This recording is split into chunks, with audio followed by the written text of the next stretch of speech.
please rise. Gentlemen, please remove your hats. We invite all active military and all veterans to please salute the flag.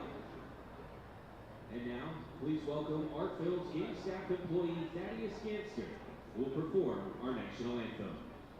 Oh, say, can you see by the dawn's early light what so proudly we hailed at the twilight's last gleaming, whose broad stripes and bright stars through the perilous fight o'er the ramparts we watch, were so gallantly streaming, and the rockets' red glare, the bombs bursting in air, gave clue to the night that our flag was still there.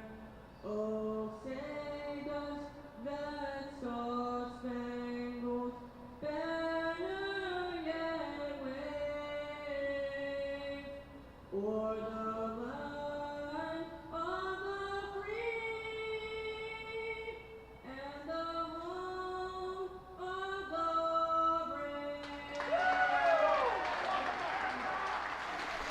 Let's play ball here in Baseball Town. Game number 2 of the 6-game set against the Bowie Baysox, the Baltimore Orioles affiliate.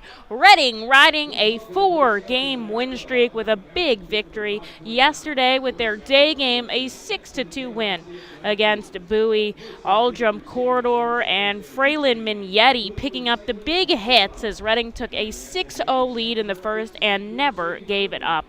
Would love to follow that. Similarly today, I think everybody enjoyed yesterday's game, the annual morning game. It was 70, it was sunny. There was a victory, it was 2.5 hours, and we had the highest attendance in all of minor league baseball with 7,510 fans here in the ballpark, which was absolutely incredible. So I thank you all for joining us. And if you're joining me on the air today, appreciate you tuning in. If you're on our Facebook, Twitch, or YouTube accounts, feel free to message me in. And if you're listening on our Minor League Baseball TV, thanks for joining us. Emily Messina on the air, bringing you today's action from America's Classic Ballpark. Man, is it beautiful out here. About 75 degrees, just a little bit of wind blowing in from right, 10 miles an hour, maybe even less as the sun begins to set. So I think there's a chance we could see some long balls today. Nothing yesterday with a bit more aggressive wind. It'll be Adam Leverett, the righty on the mound for the Fightin Phils. He'll be throwing to Logan O'Hoppe back behind the plate. Exact same lineup, exact same defensive position, except for the starter here today. Obviously worked yesterday. We'll see it work here today. Aldrum Corridor in left, Musiani in center, and Jalen Ortiz in right. It's Ali Castillo at third, Jonathan Guzman and Fralin Mignetti, the middle infielders, and Josh Ockamy over at first. Calling the balls and strikes today is Evan Johnson, the crew chief Mike Snover over at third base, and Kyle Nickel is manning the first base territory. The lefty Dylan Harris will start off today's game, followed by Gunnar Henderson, Joey Ortiz, and J.D. Mundy in the cleanup spot. Leverett comes set, glove at the chest, kicks and fires home to the lefty. The first pitch coming in at 6:47 p.m. just outside ball 1. Sun, I think, going to pose a little bit of an issue as it begins to set here.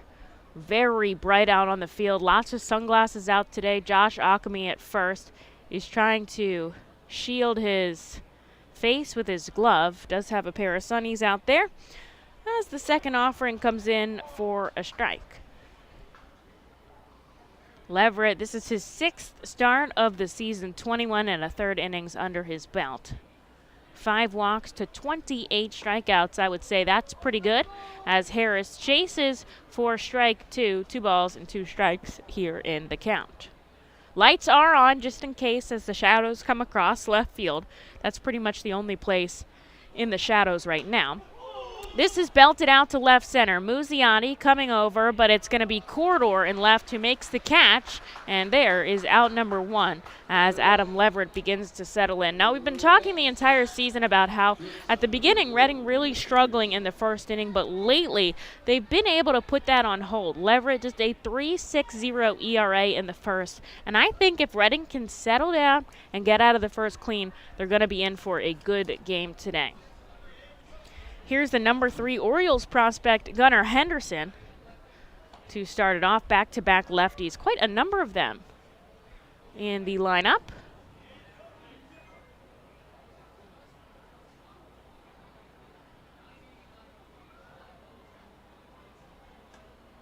One ball and 1 strike here to Henderson.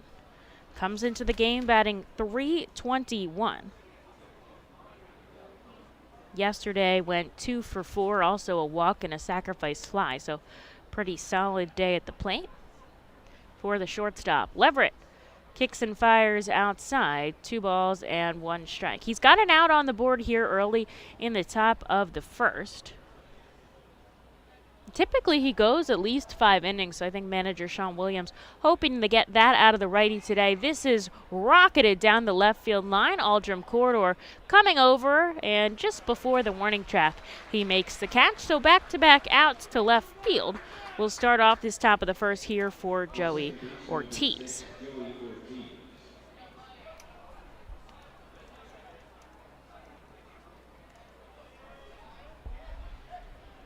Now we've got a righty batter here up at the plate for the Orioles. They come into this game 12-14, Reading 12-16 on the season. First pitch, swing and a miss for Ortiz. There's strike 1. Bowie had a couple of rained-out games against Harrisburg last week. If you were in the Northeast, you know, man, it was tough weather last week. Glad we were on the road then and home this week with a beautiful week ahead of us. There's strike 2. He's down 0-2 quickly. Mid-range in the righty batter's box. The payoff pitch outside just a little bit.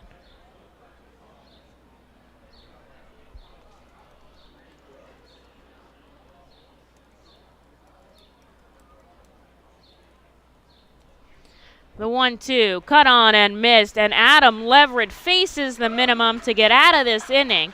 Puts up a big fat 0 on the board, much to the cheers of the crowd. And on to the bottom of the first we go in just a moment. Reading an opportunity here to get on the board first and give Leverett some good old-fashioned run support.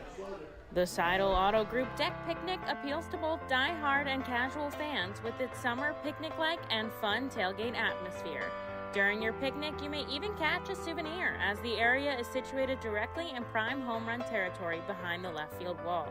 Regular season tickets are $30 per person for groups of 20 or more, and children 4 and under are free. Visit Fightins.com/groups or call 610-370-BALL to reserve your group outing today. Golden Oaks is an award-winning high-end golf club that offers golfers a country club experience without country club prices. With 5 sets of tees, golfers of every skill level will enjoy their game. Golden Oaks has Bogey's Pub, a beautiful pro shop, driving range, and learning center that will make any visit complete. Golden Oaks Golf Club is the perfect venue for private events and golf outings. Visit us for our newly opened golf simulators, complete with its own bar area and Bogey's Pub menu items available. You can stay in our beautifully restored 1850s farmhouse and then play our award-winning championship golf course.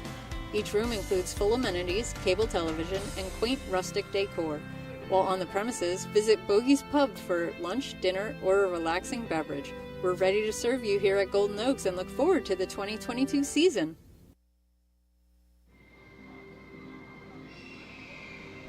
Bottom of the first coming at you in just a moment here. Adam Leverett sat down the order in the top half, so Reading an opportunity to get on the board first. They'll be facing righty Ryan Watson. He'll be throwing to Cody Roberts back behind the plate. The first time we are seeing him this series. Shane Fontana out and left. Zach Watson in center. No relation. And Dylan Harris over in right. Westbrook and Henderson left side of the infield. Ortiz and Dashbach on the right side. Some new faces in Bowie's lineup and defensive positionings today. Reading sticking with the same order from yesterday. Muziati, Ortiz, Corridor, and O'Hoppe in the cleanup spot. Josh Ockamy batting fifth. Vito Freesia in the 6 hole. And Castillo, Guzman, and Mignetti 7 through 9. Reading got a lot of production from everybody yesterday. It was really a team effort. As Simone Muziati steps in, the lefty batter's box will get started here in the bottom of the first, scoreless at America's Classic Ballpark. Muziati just in his 3rd game back from injury, so the past 2 games he's only played half the games, but we'll have to see if he plays the entire contest today. Just easing him back in, want to make sure that he is healthy. You never know. And there is a first pitch strike from Zach Watson. He comes in 2 wins with a 2.41 ERA. Pretty darn good for a starter. As the righty faces home, then turns and body and whizzes this past Simone Muziati for strike 2. The radar gun doesn't seem to be working right now, so I can't get you the pitch speed, but if it does turn on, we will see what we can do. No balls, 2 strikes here to Muziati. Gets a piece of it back to stay alive. Reading in their home pinstripe uniform, so kind of white and red down the front, and their red hats with the white F fist on the front of them. The Baysox, will stick with their road grays and the black and orange cap with the orange lettering. Muziati takes this to the shortstop, bounces twice. Henderson picks it up, tosses it to first, and there is out number 1. The right fielder, number 13, Jalen Ortiz.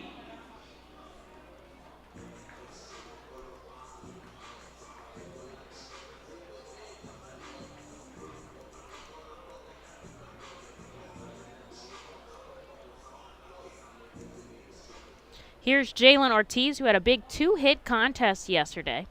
He and Josh Ockamy tied for the team leading in hits with 23 apiece as he takes ball 1 inside.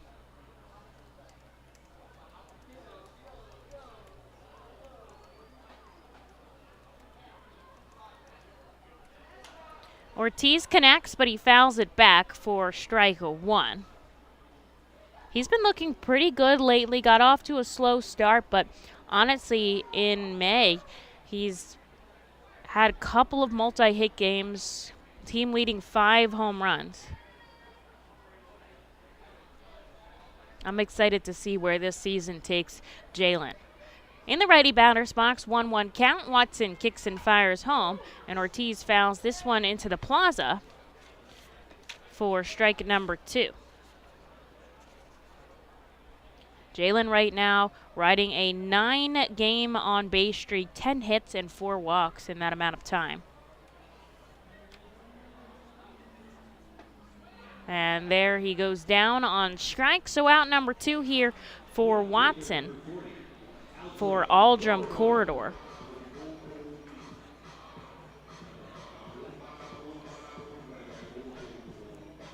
Corridor had a big hit in the first inning that scored 2 runs for the Fightins. He's only been with the team for about a week and a half. He already has 2 home runs and 7 RBIs, sliding in really nicely in left field when we need him there, or switching off with Vito Freesia for the designated hitter. So we'll see how that goes for the rest of the season as he takes strike 1 from the lefty batter's box. Watson takes a big deep breath, glove at the chest, then he turns his body, big kick with the left leg. A back foot slider misses for ball 1.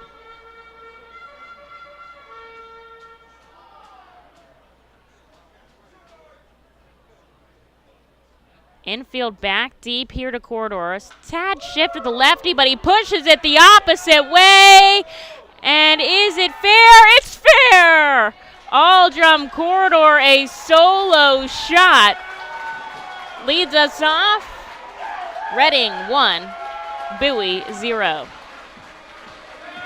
The pitcher, Zach Watson, arguing with the home plate umpire, thought it was foul, but the third base umpire and the crew chief, Mike Snover, said it was fair, and I'm not sure if there's going to be some arguing. There is here as the manager, Kyle Moore, comes out. Reading up 1-0 here with Aldrum Corridor's third home run of the season. Arguing fair or foul here. I mean, the pole right there in left, and it was to the right of that pole, which means inside the park, and it's fair. And he's going to have a meeting with all the umpires. I mean, I don't know if I've ever seen a home run call overturned. I've seen 2 overturned calls in AA last year, but I've never seen a home run call overturned. And at this point, I'm not sure what they're going to do. Corridor's back in the dugout. The run's been added. The umpires are meeting as Watson back on the mound. I would say he had to be careful there and get himself thrown out in the first inning, arguing with the umpire. But the manager comes out to talk to him, and they're going to keep it a solo home run. I can't imagine that they would have changed that, as the manager, Kyle Moore, still out there talking to Snover, pointing at the outfield. Nobody had a better read on it than Snover. Perhaps those people at the left field deck drinking at the bar. They probably had the best read on it up there. And so Watson gives up a run to Aldrum Corridor in the first. I love that they had the shift on him, and then he went the opposite way. And Reading looking to build off that. With 2 outs, here's Logan O'Hoppe. Now, O'Hoppe promised me an RBI today, so we'll see if he delivers. As the Sheets RBI guy, if he gets an RBI, everybody in the park goes home with a free specialty drink coupon for Sheets. And nobody on base, but of course if he hits a home run, then he gets his own RBI. So that's always possible as he takes a ball above the letters. We'll see if Watson gets a little bit disturbed by that home run there. Certainly a lot of emotion out on the mound. Definitely brings the high velocity there as he gets strike number 1.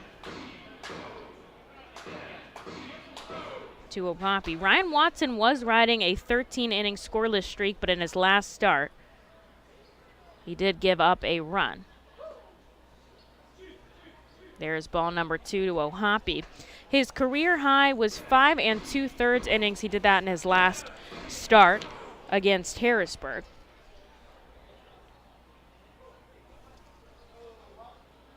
Two outs on the board. Reading leads 1-0. Here's the 2-1 to O'Hoppe, down and away. 3 balls, 1 strike. O'Hoppe has the middle. Henderson very close to third base. Westbrook back behind third. I mean, he has all the space in the world up the middle if he could do that. O'Hoppe pops this one foul outside of the park, and the count is now full. 2 outs on the board for Reading. They lead 1-0. Watson started with piggybacking the beginning of the season, but has slid into the starter role for his last 2 outings. So look to stay that today as the payoff pitch comes into O'Hoppe, and he gets another piece of it, staying alive.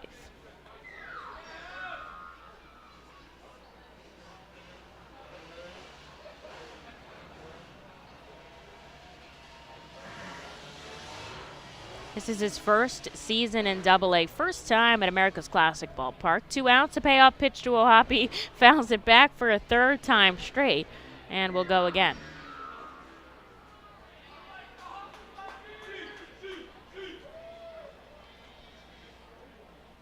Wind has died down, flag out in center, hanging at the pole. Once again, the 3-2 with 2 outs on the board. And he's called strike 3. The catcher, Roberts, already back in the dugout, so that'll do it. But Aldrum Corridor gets us going here. A solo home run out to left makes it 1-0. We'll take a quick break as we go into the top of the 2nd here at America's Classic Ballpark. K-Pool and Spa offers a variety of expert services for both in and above ground pools and hot tubs. They provide the service for Pool Pavilion at the FirstEnergy Stadium and keep it clean and maintained throughout the entire season. Based in Reading, Pennsylvania, they've been family-owned and operated for 40 years. Turn to K-Pool and Spa for the best value and professional service. International Fireworks is the official fireworks provider for the R-Phils. International Fireworks shoots all 33 fireworks shows throughout the R-Phil season, including 6 Mega Blast fireworks shows. International Fireworks also provides the pregame fireworks after the national anthem at each game. International Fireworks has a retail store in nearby Douglasville, Pennsylvania, where you can purchase all of your fireworks. Visit fireworksrus.com for more information about the International Fireworks retail store in Douglasville. Thanks again to International Fireworks, the official fireworks provider of the Arphils. Looking for the place to have the ultimate family fun at the Fightin Phils game? Look no further than Capital Blue Cross Funland. Capital Blue Cross Funland features the most exciting games and entertainment at the ballpark, including speed pitch, mini golf, ring toss and peach basket toss, mascot autograph booth, a bounce house, and the incredible giant inflatable slide. Bring your family to all the fun at their next Phils game at Capital Blue Cross Funland.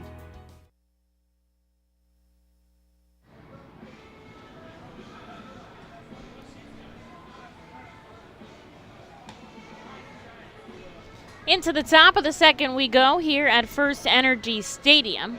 The Fightin Phils lead 1-0 thanks to Aldrum Corridor's solo home run to opposite field. So they give Adam Leverett just a little bit of wiggle room. He sat down the Baysox in order, so we'll see if he can do that again here in the top of the second. Shadow starting to come and creep through left field. Everywhere else is still in the sun, but could make some of these plays interesting. So hopefully the guys will hold up out there as Leverett kicks and fires to J.D. Mundy, who will lead off this inning with a strike. It'll be Mundy, Westbrook, and Fontana, the heart of the order for Bowie. Leverett goes outside this time, 1-1 the count. Solid crowd here for a Wednesday night in Baseball Town. Always good fan support here for the Reading Fightin Phils, the hometown team, as Leverett hits the outside with a fastball, 1-2. Big group in our 67 club picnic area back behind third base. That comes with a 2.5-hour all-you-can-eat buffet as Leverett goes upstairs and gets a big swinging strike three from J.D. Mundy. There is out number 1 in the second. Leverett's longest outing, 5 2/3 innings pitched, but his longest pitch count, 85 pitches thrown. So we'll see if he gets somewhere up there. Manager Sean Williams has allowed a little bit more wiggle room here in starts 5 and 6 for these players. So should be out there for as long as he can be as he gets ball 1 into Westbrook. Westbrook struggling at the plate, a big prospect for the Orioles. Takes ball 2 outside, comes into this game under the Mendoza line, batting just 179. Does have 5 home runs. Leverett hits the inside corner there, strike 1. This is game 2 of 6 here. The Fightin Phils are in the lead. Longest win streak of the season with 4 yesterday. 3 balls and a strike.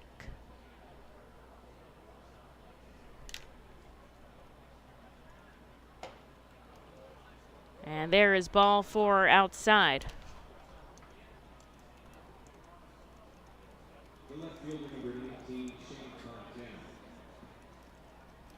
Here's Shane Fontana with a runner on and 1 out. We did see Fontana yesterday. 0 for 2, but he did have 2 walks and a run scored, one of just 2 of runs for the Baysox yesterday. Westbrook has 2 stolen bases as he shifts off first. There's the bunt sign by Fontana, but he holds up, and it ends up being a called strike 1.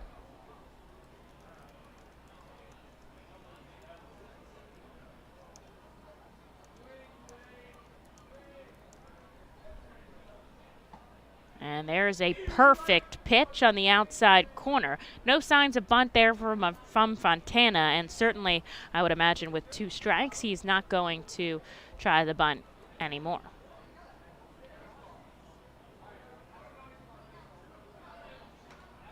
Fouls one back, stays alive behind the off-speed pitch from Leverett.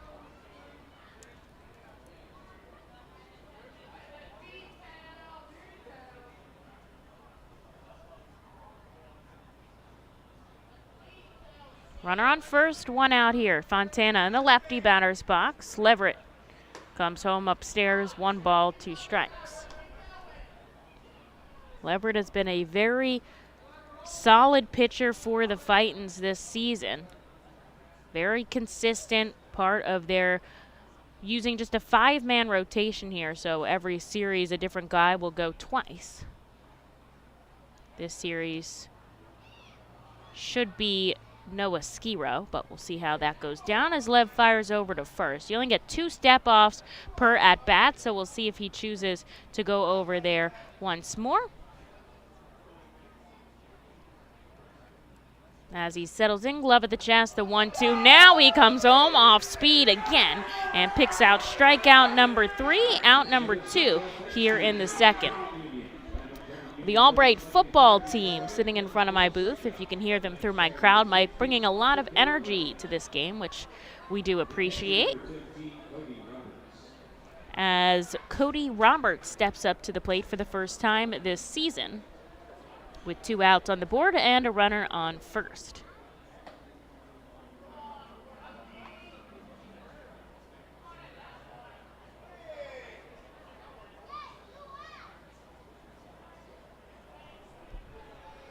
Leverett looks back at the runner on first. He doesn't go there. Out of the stretch, comes home. The 1-0 becomes the 1-1 as he grazes the outside corner. Leverett much better against righty bats than lefty bats. So we'll see how he fares against a lefty-heavy hitting team. Goes over to first. Good tag by Akami over there, just not enough.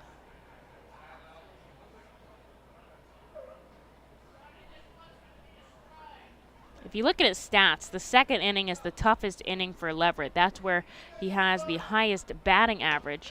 But he picks up a huge strike, too. And one more, he'll get himself out of this second. Team's given him a 1-run lead. Not much, but certainly something to work with. When Reading scores first, as he comes outside, 2 balls and 2 strikes. When they score first, they are 8-3 on the season now. There are 17 games out of the 29 where the opponent has scored first, but they've already put the first run on the board, so you can add it to the first stat, and we'll see how it falls in, but certainly a much better ratio. This is taken out to left center, but Guzman, a couple steps back, playing him right, will make the catch as it holds up in the air. And Adam Leverett gets out of the second, stranding a runner on first. Reading up to bat again. They already have a 1-run lead, looking to add some more offense in just a moment. The Reading Fightin' Phils are proud to partner with the Berks County Mental Health and Developmental Disabilities Program. Together, we are striking out the stigma in order to raise community awareness about mental illness and the prevention of suicide. With 3 simple words, "Are you okay?" the hope is to begin a conversation to show Berks County that we care. Suicide affects and hurts everyone, but help is here, and we'll work together to help raise awareness about suicide and identify what we can do as a community to prevent it. People in need of assistance and support should call Crisis Intervention at 610-236-0530. That's 610-236-0530. Berks Immunization Coalition works to provide leadership and education in promoting age-appropriate immunization across the lifespan for all residents of Berks County. This is a coalition comprised of local physicians, nurse practitioners, school nurses, immunization coordinators, immunization advocates, and pharmaceutical representatives working to encourage continuity of immunization through medical resources. They focus on educating both the community and the providers. For more information, please visit www.immunizeba.org and click Local Coalitions.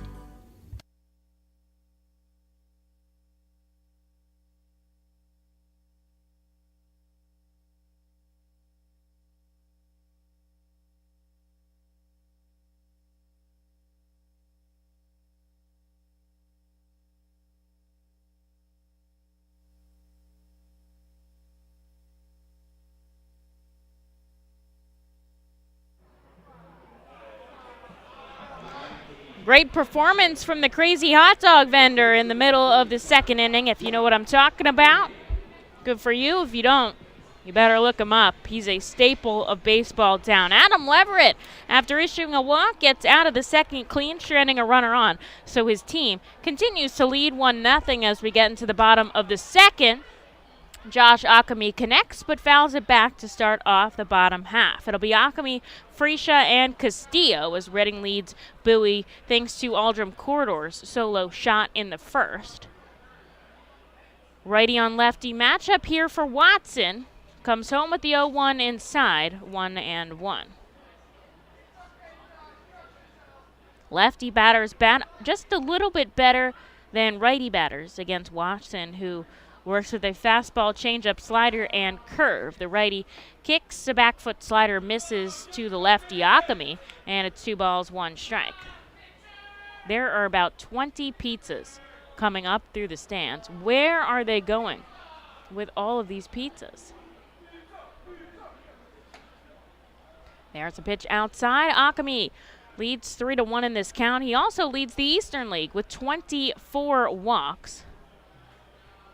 And I believe 5th in minor league baseball with that amount of walks. Very patient at the plate. The 3-1 cuts on a miss. There's strike 2.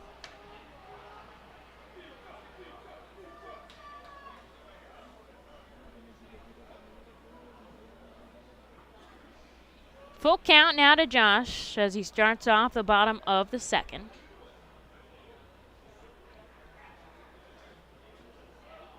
Here's the payoff pitch outside. He holds up, and he's going to let Reading lead off with the runner on first here, and nobody out for Vito Freesia. The official Smart Robotics joint replacement partner of minor league baseball will be donating $1 to Canines for Warriors, the nation's largest provider of service dogs to military veterans. To learn more, visit MakoSmartRobotics.com.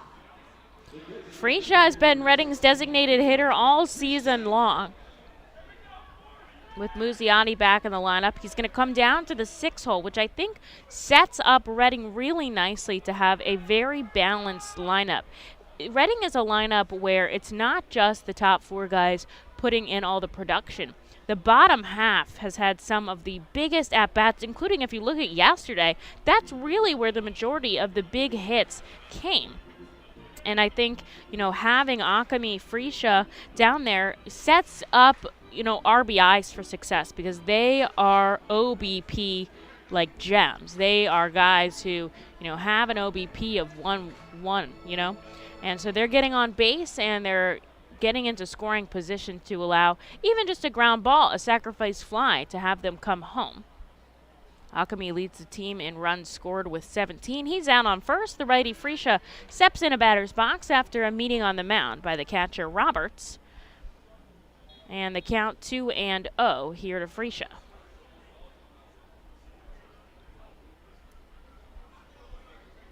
Glove at the waist, out of the stretch. Watson will have to go. Kicks and fires high velocity to Freesia for strike 1.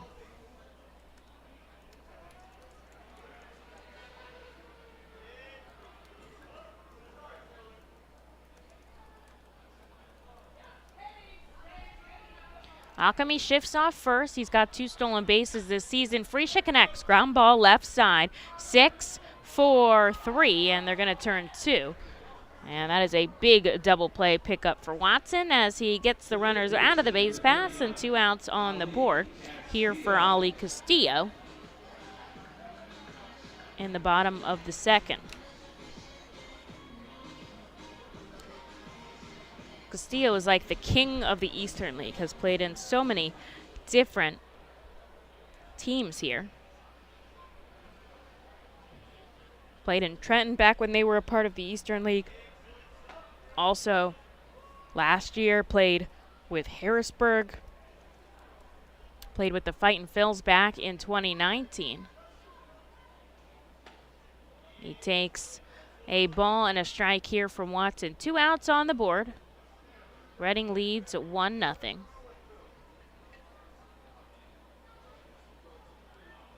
The righty sends a fly ball into right. It's shallow. Harris charging in, but he's not able to hold the ball in his glove. Castillo safe at first. We'll have to see how they score that. That's going to go E9 in the books, but Castillo nevertheless reaches, and Reading very productive with 2 outs on the board. Here is Jonathan Guzman.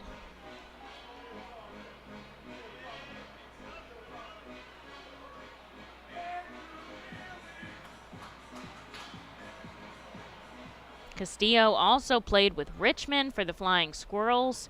They're part of the Eastern League as well, so I want to talk about being around the game. He certainly has done that as Jonathan Guzman takes ball 1.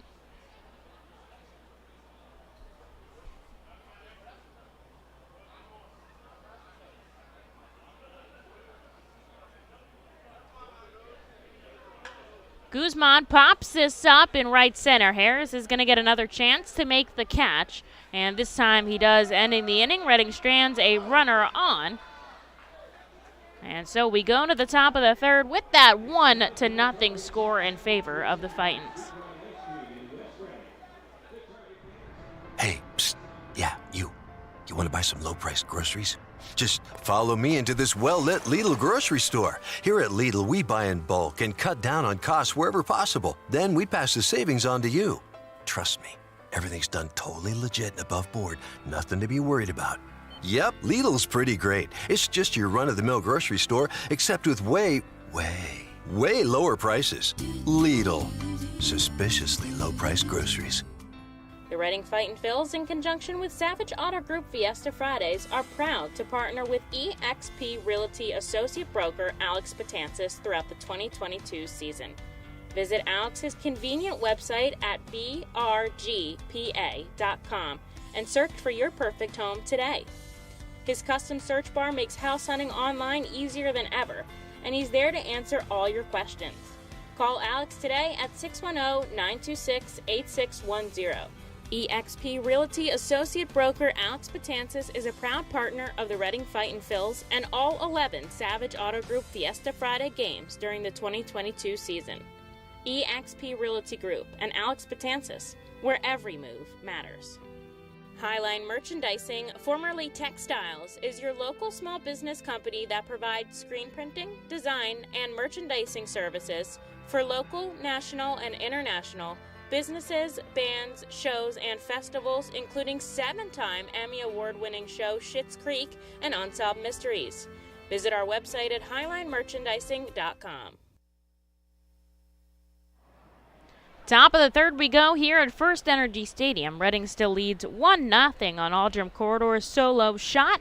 And Leverett has been pretty dominant so far, just issuing 1 walk. So he'll face Dashbach and Watts in the bottom of the order and then head back to the top with Dylan Harris as he sees Dashbach for the first time, and we do as well this series, and sends him a first pitch strike. Shadows starting to trickle over. They cover home plate, now third base area, left field, as they trickle from left to right, coming off of the roof and the billboards of the Fightin' Stadium. So hopefully it does not impact the game, but they have the lights on over there just in case.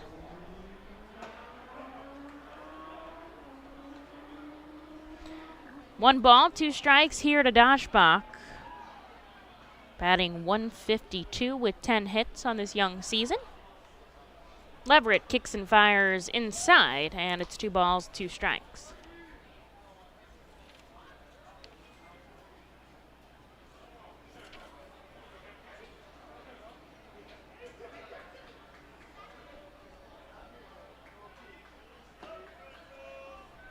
There's a ball down and away, and the count is now full.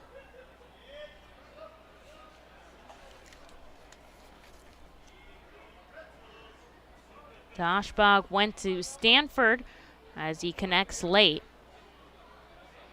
and fouls it back to stay alive. Wonder if he knows Eric Miller, a product of Stanford as well. Comes from a very athletic family. His parents played tennis, and his sister a 4-year starter for Princeton volleyball. Ground ball left side, it's foul, and Dashbach's going to have to go again.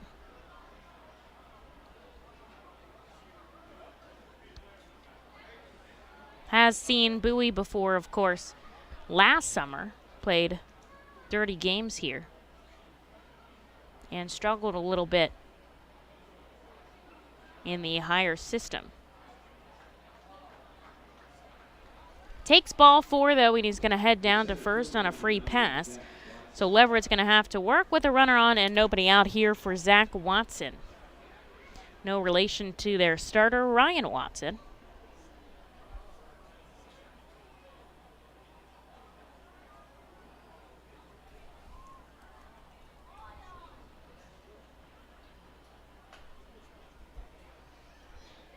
Dashbach shuffles off first. He hasn't had a stolen base this season, and it's fouled back by Watson for strike 1.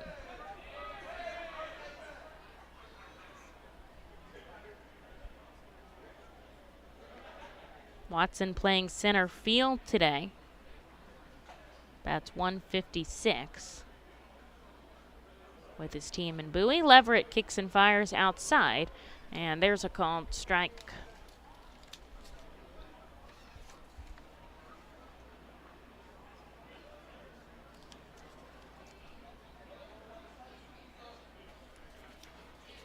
The team is 1-4 with starts from Adam Leverett. Watson ropes this down the left field line, but it's foul.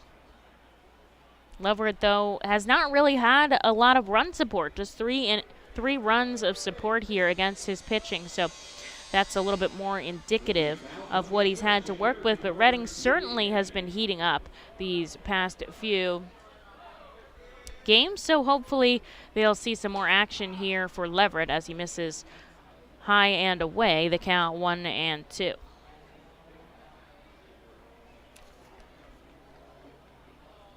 Leverett's had 2 professional seasons of experience, saw some time here in Reading last season, but was kind of all across the board in Jersey Shore and in Lehigh Valley, and really put up good numbers for the system. He had the lowest ERA among all Phillies minor league pitchers, and you had to have a minimum of 85 innings of work.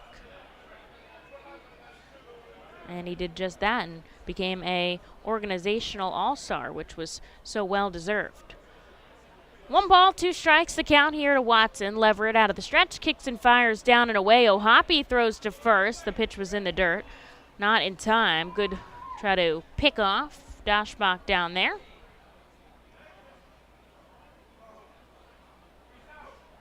O'Hoppe has been picking up behind the plate. 27 caught stealing percentage, which is pretty good.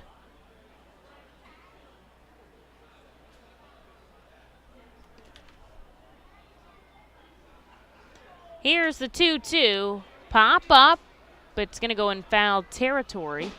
Ends up on the roof, actually, if you can hear it there, and it bounces off a couple of kids running over, trying to get the foul ball. Watson really extending this at bat. 8 pitches coming in for you.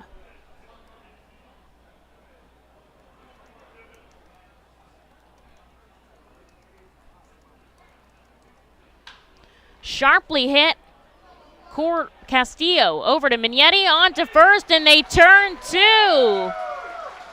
Castillo with a great defensive play and a sharp toss.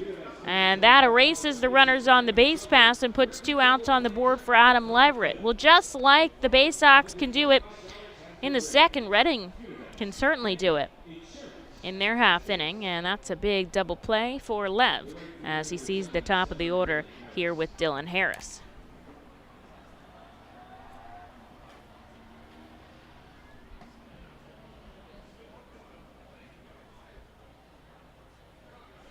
Harris steps in the lefty batter's box. He flew out to left his first time up. One of just 2 players in the starting 9 for Bowie with a batting average over 300.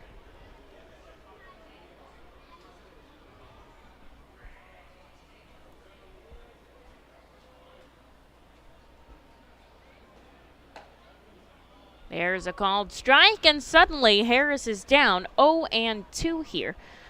Reading leads in the top of the third 1-0.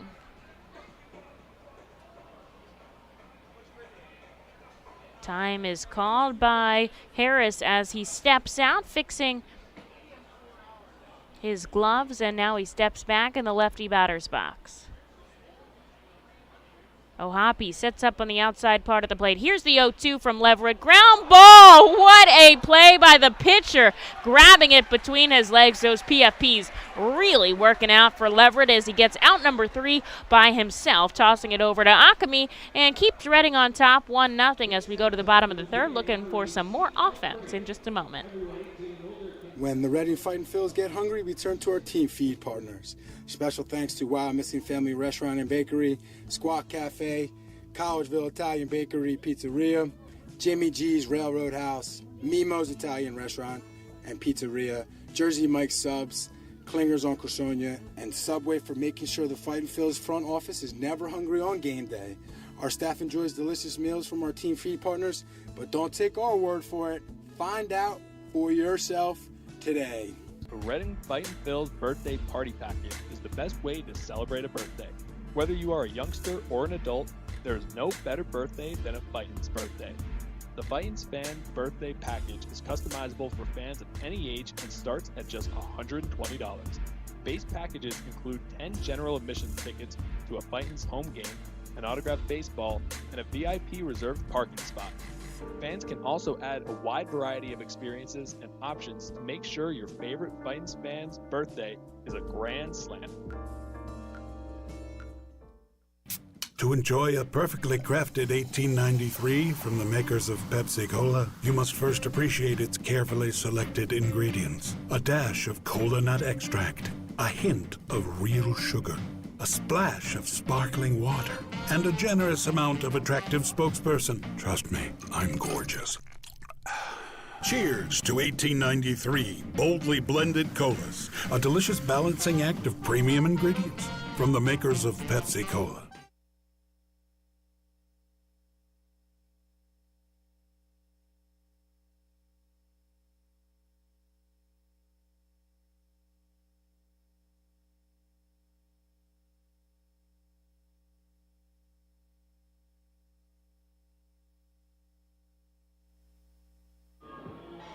Bottom of the third here as Fraylin Mignetti is set to lead us off. Reading leads 1-0 thanks to a solo shot by Aldrum Corridor in the first. Adam Leverett getting a big out number 3, catching the ball between his legs in the top half. So Reading will get another opportunity for more offense here as they lead 1-0. Mignetti takes a first pitch ball here from Watson. First time up, he goes up the middle. The rookie picking up another big hit will start us off with a run on first and nobody out as we go back to the top of the order for Simone Muzziotti. The center fielder number 10, Simone Muzziotti.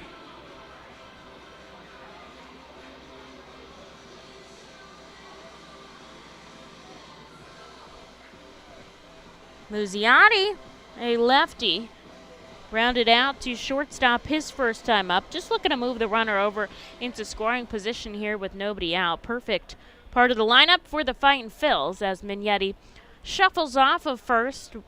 Only played a couple games here for the Fightins, but I imagine there's an opportunity he would try to take a bag with his speed as Muzziotti shows signs of bunt, gets the call from manager Sean Williams as he pulls back for ball 1. Reading has played a lot of small ball this season, 9 sacrifice bunts, which puts them second in all of minor league baseball. They also have 6 sacrifice flies as well. Ali Castillo very good on that front as well, and he actually added another one to his belt yesterday. There's a strike to Muzziotti. The count 1-1 here.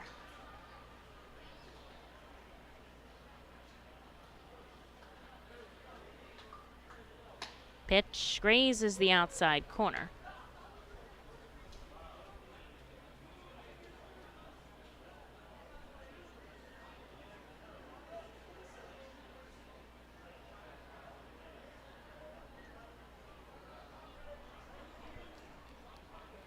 The first baseman, Dashbach, is using his glove to shield the sun as Muzziotti's punched out on the inside.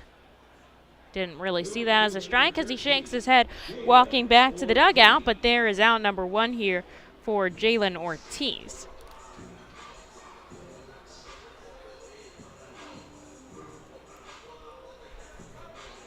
Ortiz struck out swinging in the first, but has an opportunity here to get something started for the Fightin' Phils. Certainly has a lot of leeway up the middle, big puller of the ball, so the left side of the infield shifted way more towards third than they normally would be.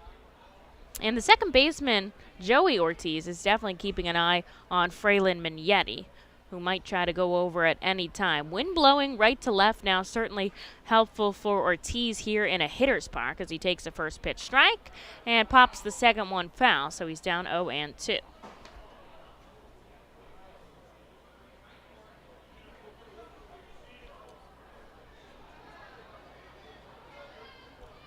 Sun peeking through here. First base and right field, really all that's in the sun right now. Here's the 0-2 pitch to Jalen Ortiz. Sends it in shallow right field. Who's going to get it? It's the second baseman as he dives and makes the catch. I don't think that the first baseman, Dashbach, was able to track that back. And so Joey Ortiz makes the catch, and suddenly there is 2 outs here for the Fightin' Phils with a runner on first for Aldrim Corridor. Now he's already had 1 home run in this game. Can he take another one deep?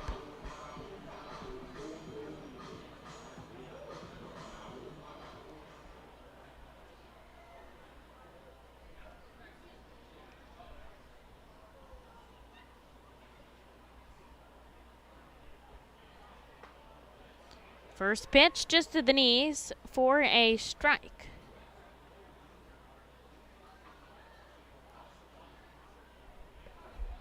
Mignetti shuffling off first, trying to get something done with a leadoff base hit. Reading doesn't want to go down quietly. Yesterday, they only left 3 runners on the bases, and that, I think, honestly contributed to their win, was that they were really nailing it with runners in scoring position, and that is when you have to hit. After the game, manager Son Williams said he was very proud of that fact and that they've come a long way in working on that, as Corridor takes a strike, trying to avoid getting hit by a pitch.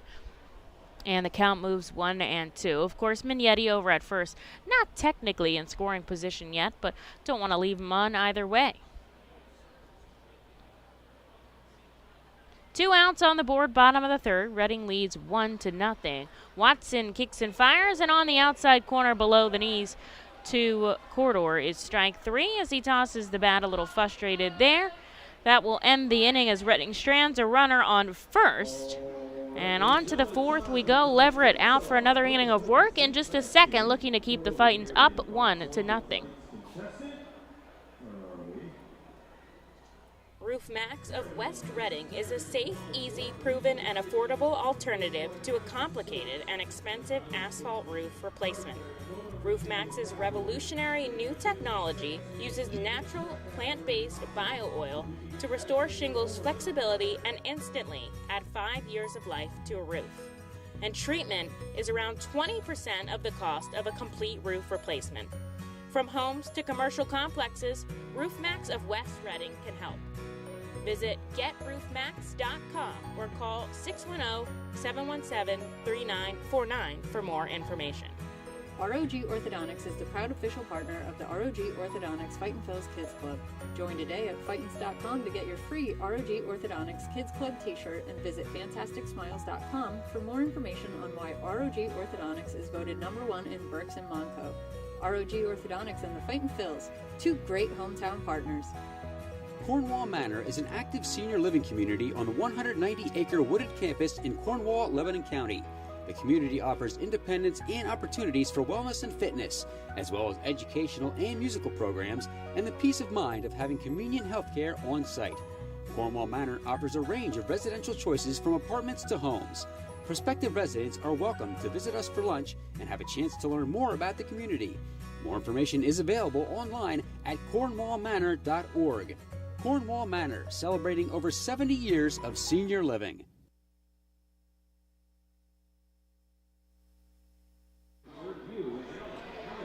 Top of the fourth here, Adam Leverett coming out for another inning of work here. He has kept the Baysox quiet as Reading leads 1-0. Leverett just 52 pitches here for the top of the fourth. He will see Gunnar Henderson, Joey Ortiz, and J.D. Munder the front half of the order. And Leverett has allowed just 2 walks so far. Reading leading 1 run on 2 hits. The Baysox have made an error, but that did not contribute to the run, which was, of course, Aldrim Corridor's solo shot the opposite way. Leverett sends the first pitch out a ball.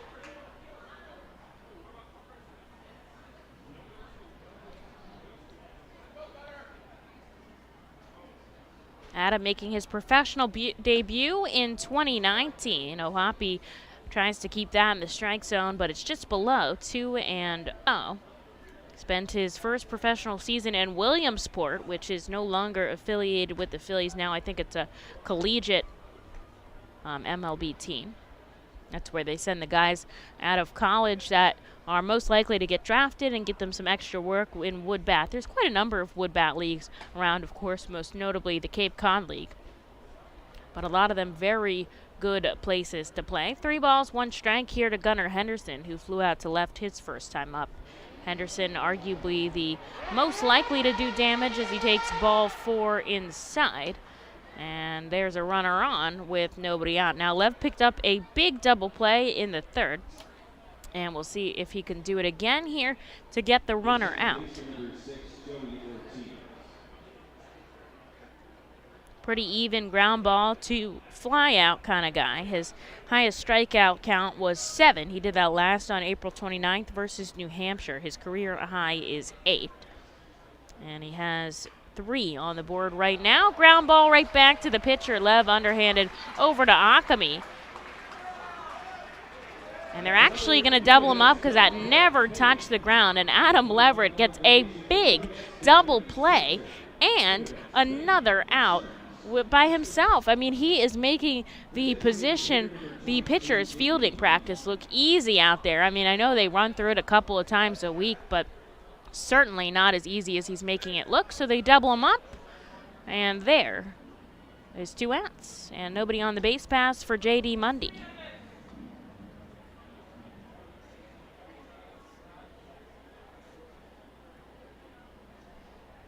Mundy struck out in the second. He takes the first pitch strike here off Leverett. There's a called strike 2 on the outside corner. Adam is putting in the work today, people.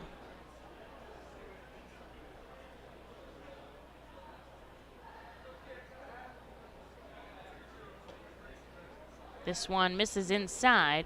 1 ball and 2 strikes.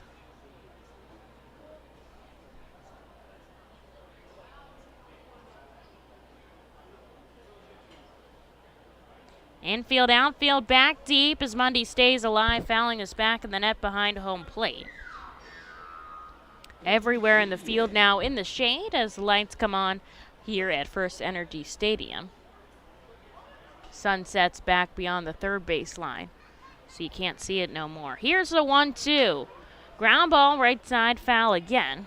First base coach tries to make a play, but he can't. And a bullpen guy, looks like Bubby Rossman, is going to toss it into the stands. So the lefty Mundy will step back in. Leverett picked up a big double play to get the first 2 outs on the board. That's his second one of the game. And he comes set at the chest here, kicks and fires the 1-2. Big swing and a miss for strikeout number 4 and out number 3 in the top of the fourth. Faces the minimum and on to the bottom half we go quickly. Reading leads 1-0 and they look to lead by more after this half coming up in just a minute.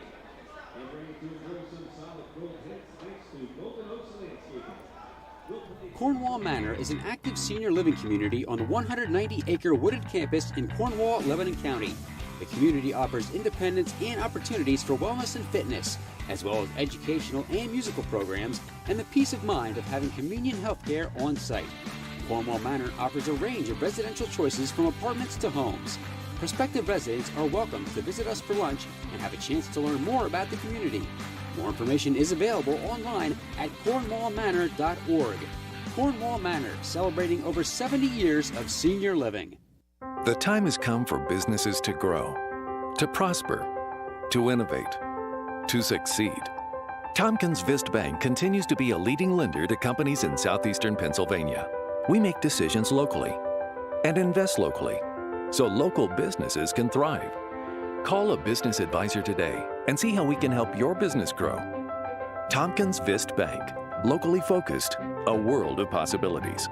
Member FDIC, Equal Housing Lender.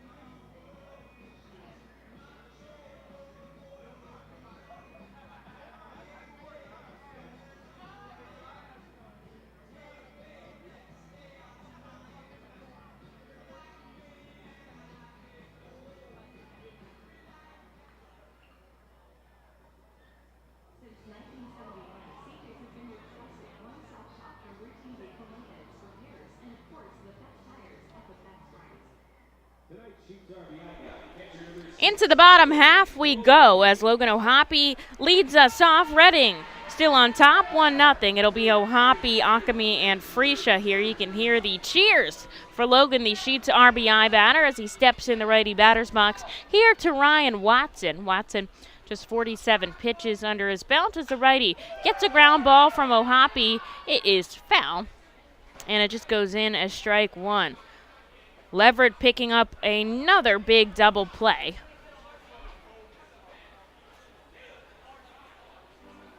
To get out of the top half and putting his team right up to bat, they lead 1-0. Certainly has turned into a little bit of a pitcher's duel, as Watson will see the 0-1 to Ohapi. This one goes the opposite way. Harris charges over and makes the catch, and right there's out number one. Here's Josh Ockamy with an out on the board. Ockamy walked, but was part of a double play in the second. So he continued his on-base streak to 12 games in a row, which is absolutely incredible for the first baseman. Very consistent. The lefty takes the first pitch inside, strike one. Good crowd here at the ballpark. Very energetic crowd, which you love to see. The grandstand filled with people on a beautiful night in Reading, Pennsylvania. And it's early May. I mean, schools are still in session. I don't know if summer's really hit. This is the first, nice week we've had in Pennsylvania in a long time. Watson with the 0-2 to Ockamy. Gets tied up on the inside, and he goes down swinging. So there's out number two here in the bottom of the fourth for Vito Freesia.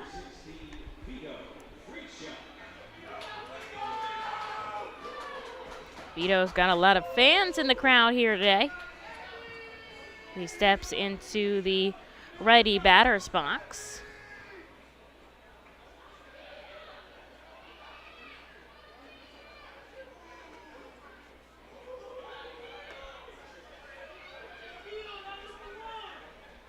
Takes the first pitch strike with 2 outs on the board.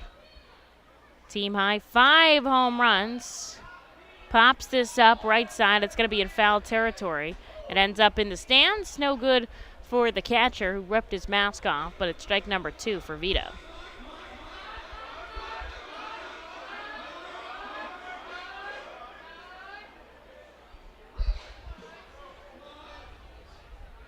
Back in the righty batter's box he goes. Reading leads 1-0. 2 outs here, bottom 4. The 0-2 to Freesia. Fouls it back again. We'll go again.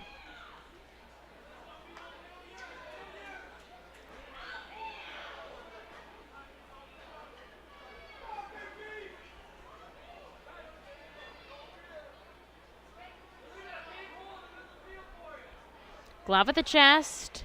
Here's the windup. Freesia goes down swinging, and Watson faces the minimum here with strikeout number 6. So on to the 5th we go. We'll see Leverett quickly in just a second, but Fightin's lead 1-0.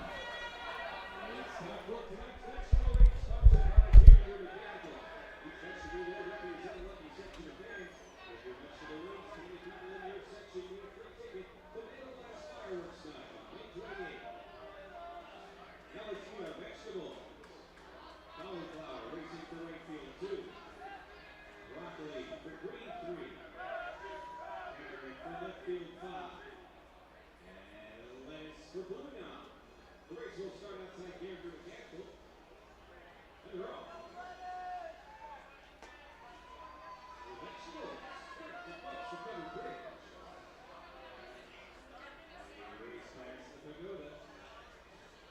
There's Sheriff Stadium. It's all live in the pool pavilion in right field. There's Broccoli calling foul Carr tonight. First base, Broccoli with the early lead. Right behind, straight on the jet. They go towards the plate. He's going to go in on the third. Now Carr with the foul. Inside. It's Lennis and foul to the finish. And it's Lennis. Lennis is locked out to the rest of the line. Congratulations to the 9-20-year-old central drop to the 20th feet. That's tonight's Standard Mechanical Vegetable Race. Remember, vegetables are good. Piggy is bad. Eat more vegetables. Standard Mechanical provides quality service at an affordable price. Change up your turbines, headed to the Iowa College mascot autograph booth at Capital Blue Cross Funland. And our kids' party's getting underway right now on the First Commercial Roofing stage in the plaza. Now batting for the Baysox, the third baseman, number 7, joining Westbrook.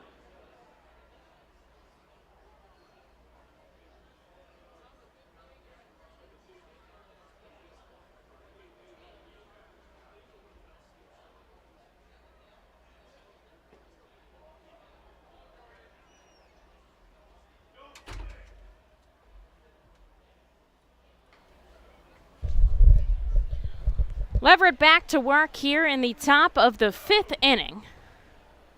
He'll see Westbrook and then Fontana and Roberts here as Reading leads 1-0 to the Bowie Baysox corridor with a solo shot in the first, and then it's turned into a real pitcher's duel as a 1-1 count comes into Westbrook.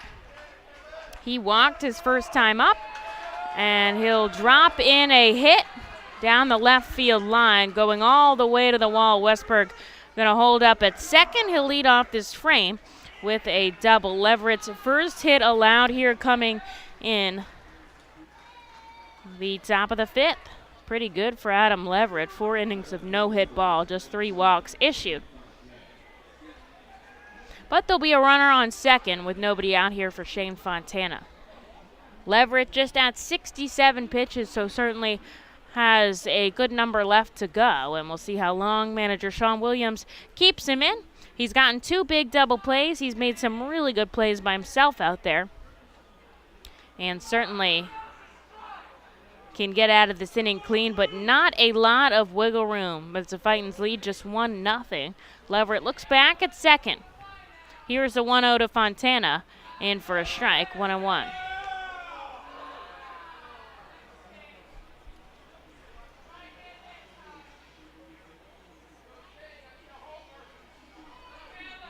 Leverett looking back at second. Guzman doing a good job of keeping Westbrook on.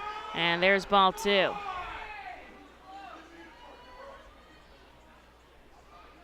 Westbrook 2 stolen bases this season. Hasn't been caught yet, but he hasn't seen O'Hoppy back behind the plate. Here's the 2-1. This is high fly ball down to right. Ortiz backing up. He'll make the catch. Tagging is Westbrook. Here's the throw from Jalen. But Westbrook able to slide into third safely. So 1 out on the board here. Bowie has the tying run 90 feet from home plate for Cody Roberts, who popped up to the shortstop his first time up. Leverett facing a righty batter here.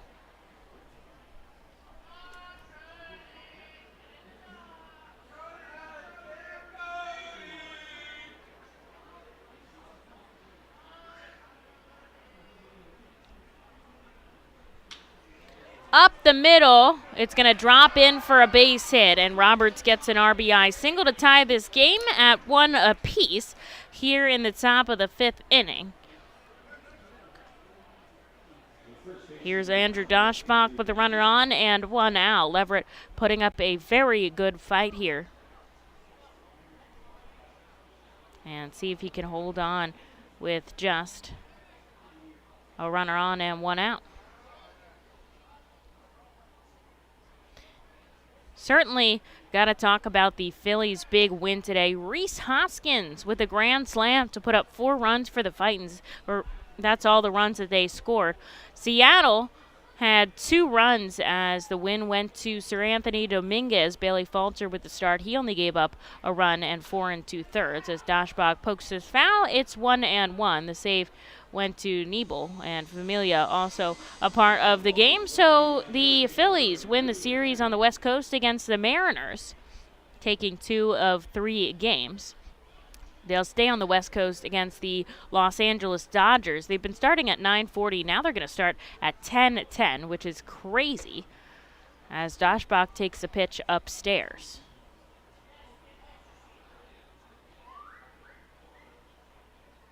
So good win for the Phillies today. The Blue Claws also had a day game. They went home with a 9-3 win against Bowling Green. Nick Matera has been crushing it out there, as well as McCarthy Tatum.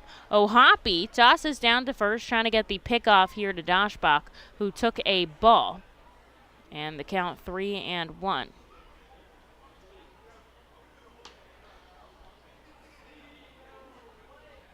Lehigh Valley tied with the Buffalo Bison 2-2. They're at home this week, Coca-Cola Park.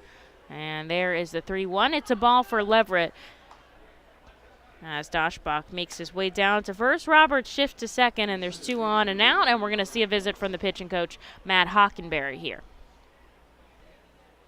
Hockenberry going to come out. Akami always coming in from first, and Logan O'Hoppe down there as well. Edgar Cabral, a home run for the Iron Pigs. Jorge Bonifacio, an RBI to his name as well.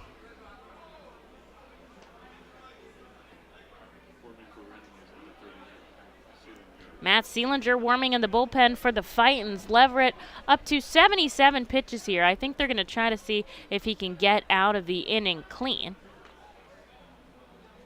And now the home plate umpire trying to break up this meeting on the mound. Hockenberry heading back to the dugout.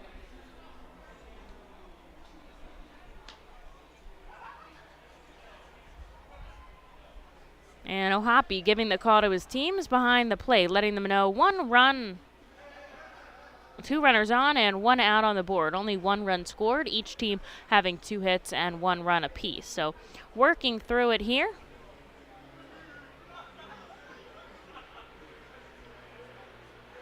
Leverett looks back at second. Now he comes home here to the number 9 hitter, Zach Watson, and issues him a strike. Watson already grounded out to a double play, and a double play ball could get Leverett out of this inning quickly.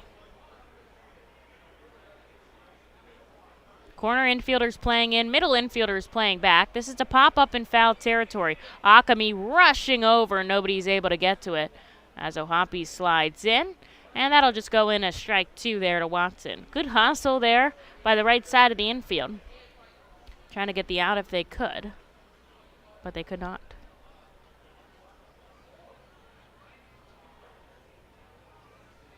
So everybody settles back in. 1 out on the board, 2 strikes here to Watson, the righty, pitching out of the stretch with 2 runners on. Kicks and fires, and there's another pop-up. This one's going to go way out of the field of play and onto the roof, actually, and it'll keep his 0-2 count.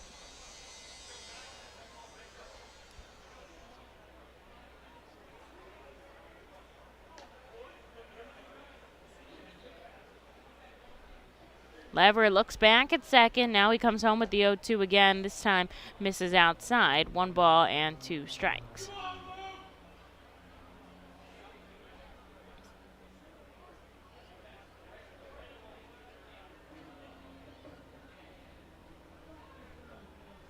Mignetti keeping close tabs at the runner on second.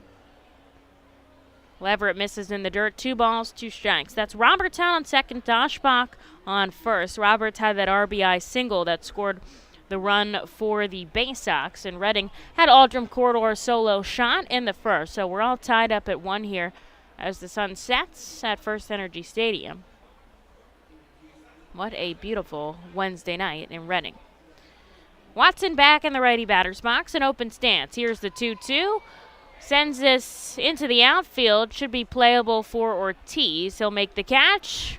Roberts hustling to third, and he'll slide in. Dashbach sticks it out at first, and there is out number 2 as Leverett goes back to the top of the order, but I think he'll be done as manager Sean Williams comes out. He's going to take the ball away, and we'll take a quick break and allow Matt Seelinger some time to warm up on the mound. Stuck here in the top of the 5th, tied at 1 apiece. The Enersys Power Alley Pub features a 2.5-hour all-you-can-eat buffet, private bar with bartender, 2 rows of seats, bar stool seating, and 4 cafe tables. The pub provides your party a private area to enjoy the ball game away from other fans. The Enersys Power Alley Pub may accommodate groups of 40 to 60 people. Enjoy socializing with your group and watch the game with a unique vantage point. Highline Merchandising, formerly Textiles, is your local small business company that provides screen printing, design, and merchandising services for local, national, and international businesses, bands, shows, and festivals, including 7-time Emmy Award-winning show Schitt's Creek and Unsolved Mysteries. Visit our website at highlinemerchandising.com. Celebrate the history of our national pastime at the National Baseball Hall of Fame and Museum in Cooperstown. See priceless treasures that will bring your baseball memories to life. Connect with events that have shaped and changed the game and our country. Our stories to tell, your memories to share. Plan your family visit today at baseballhall.org. See you in Cooperstown, where the journey becomes legend.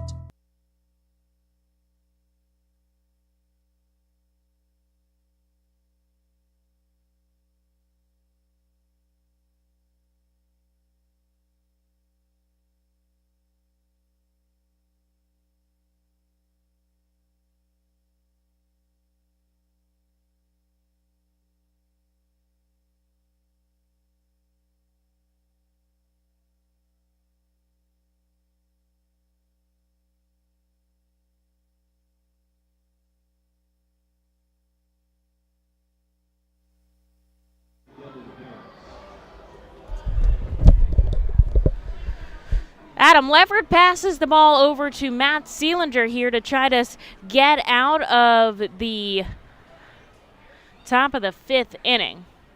There's runners on the corners. There's 2 outs. Those track back to Adam Leverett. And Matt Seelinger trying to get the job done against the leadoff batter in Dylan Harris.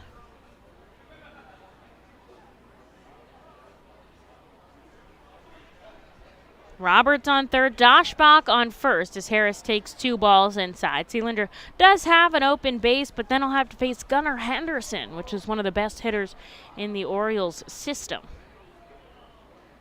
Looking back at first, Seelinger coming home here to Harris. Big swing and a miss, high velo from Seelinger for strike 1.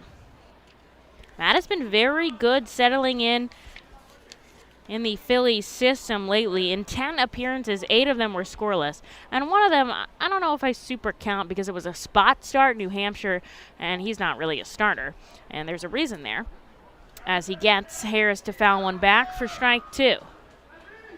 Has inherited 2 runners this season and allowed both to score. So looking to change that here.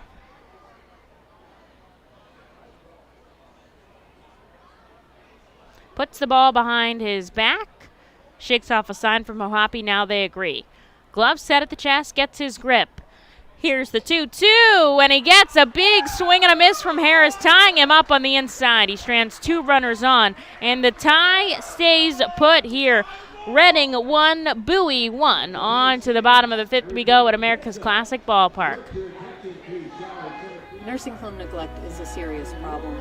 If you or a loved one has suffered from bed sores obtained in a nursing home or a fall down in a nursing home resulting in a fracture, our friends at Swartz Culleton can help. Call the attorneys at Swartz Culleton for a free consultation. Their phone number is 1-800-JUSTICE. That's 1-800-587-8423. Once again, call 1-800-JUSTICE today. Swartz Culleton is a proud sponsor of the Reading Fightin' Phils. The Reading Fightin' Phils are proud to partner with Humane Pennsylvania throughout the 2022 season. Humane Pennsylvania is the region's premier leader in animal welfare and empowers the people in our communities to increase their capacity to care for animals so that all animals are healthy, safe, and treated humanely. Humane Pennsylvania is proud to be a Fiesta Friday and Bark in the Park sponsor. Learn more about Humane Pennsylvania and how you can help build the best community for animals anywhere by visiting humanepa.org. This is the Crazy Hot Dog Vendor coming to you from the radio booth.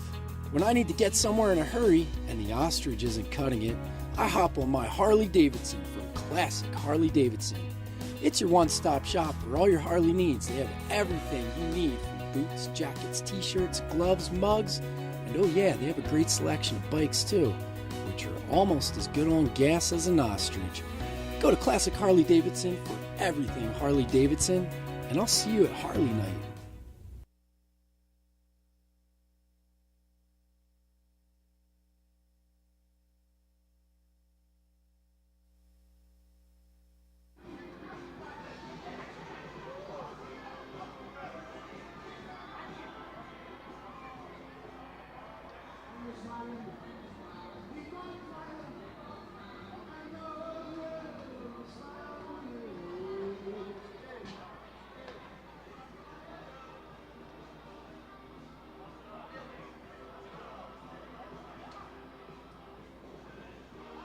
It's time for the Junior PA announcers, brought to you by your local Kia dealers.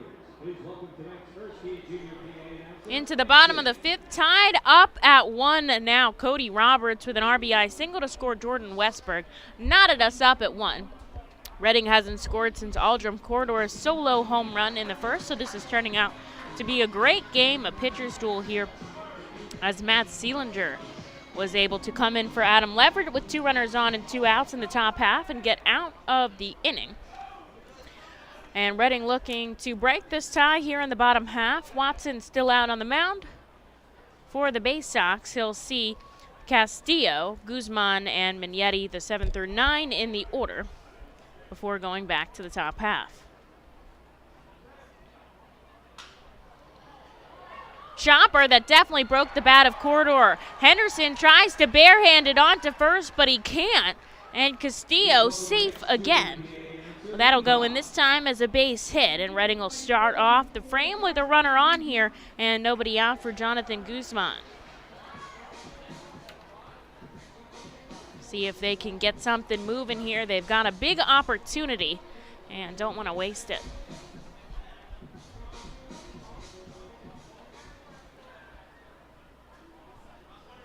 Castillo certainly very speedy over at first, has a stolen base this season.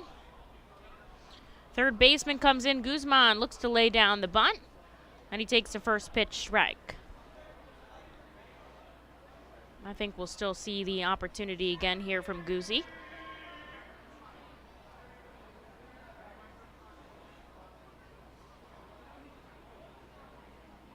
Runner on first, nobody out. Watson taking his time, he comes home. There is the perfect bunt. The catcher picks it up, he goes over to first. Just an eyelash in front of Guzman, but that does shift Castillo into scoring position, and that's what he was trying to do. So the runner moves over here for Fraylin Mignetti, who's already come up big with his time in Reading. Had a hit in his first at bat, and he'll step in with a runner in scoring position and 1 out.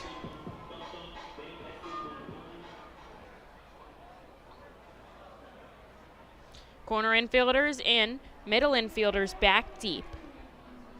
The second baseman Ortiz keeping an eye on Castillo. Watson looks back, now he comes home to Mignetti for a called strike. Watson up to 62 pitches here, some stretching going on in the bullpen for the Baysox. Nobody throwing as of yet. Watson looks back at Castillo, home, back. How does he not get motion sick? And he throws to Mignetti outside, 1-1.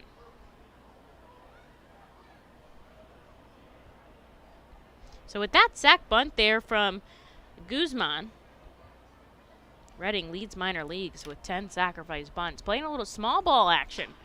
Chopper up the middle. This will certainly shift. Castillo to third. He slips, and now he's caught. There's a back and forth. The catcher over to the third baseman, and they get Castillo. That's just a tough play. Mignetti takes advantage of it and heads to second. So what happened here, and I think they're going to have to give an error to the shortstop. Henderson is that he misplayed the ball. Mignetti would have been safe on first. Castillo slipped at third base and was off the bag, couldn't get back in time, tried to come home, tried to go back, tried to come home, and then was out at third with the tag by the third baseman, Westbrook. Well, while all of that was happening, Mignetti made his way to second, which was good heads-up play. Man, good luck to the official scoring team down there, and it is going to go in as a base hit. 4-5-2-1. That's pretty crazy there. And so, anyways, Reading will still have a runner in scoring position, but now they'll have 2 outs on the board here for Simone Muzziotti.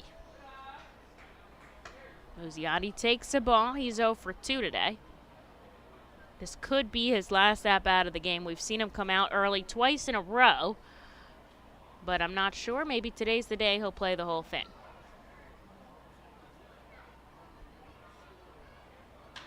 Muzziotti sends this into left field.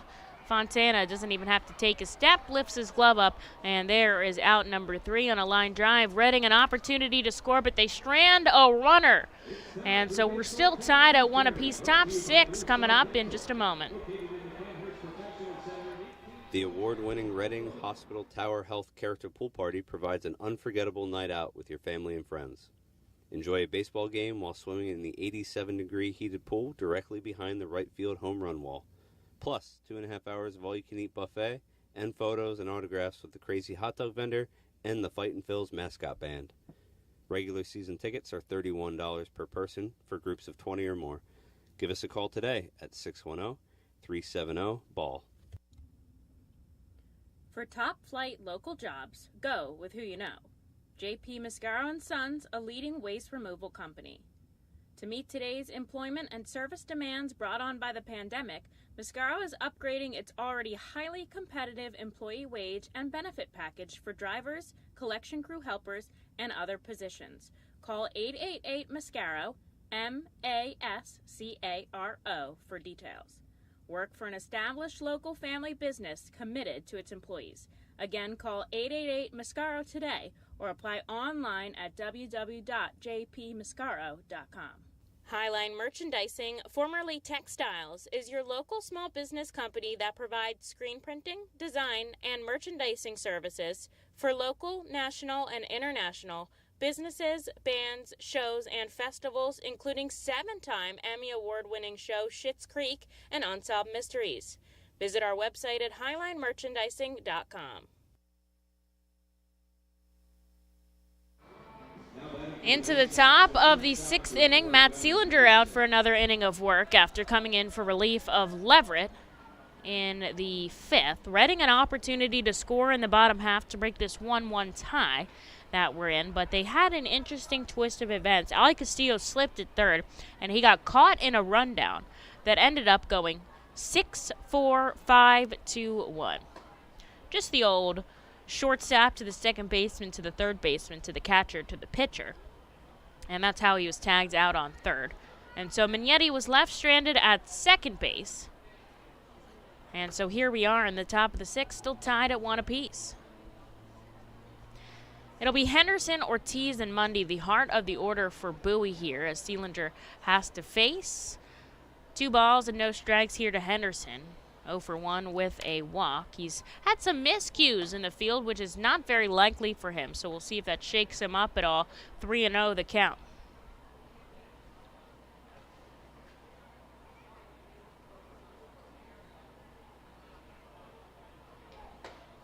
And there's a strike. You know, a 3-0, probably not swinging. See what they give you, and you take it, and he took it for a strike. Seelander, glove of the chest, comes home. There's ball 4 above the letters. And a walk, the first batter he sees. In the 6th, there's a runner on first and nobody out for Joey Ortiz. Seelander originally selected by the Pirates. The home plate umpire coming out to talk to Seelander. And now O'Hoppy's coming out. All the umpires coming in. This must be a pitch clock thing that they're talking about. Akami heading towards the dugout.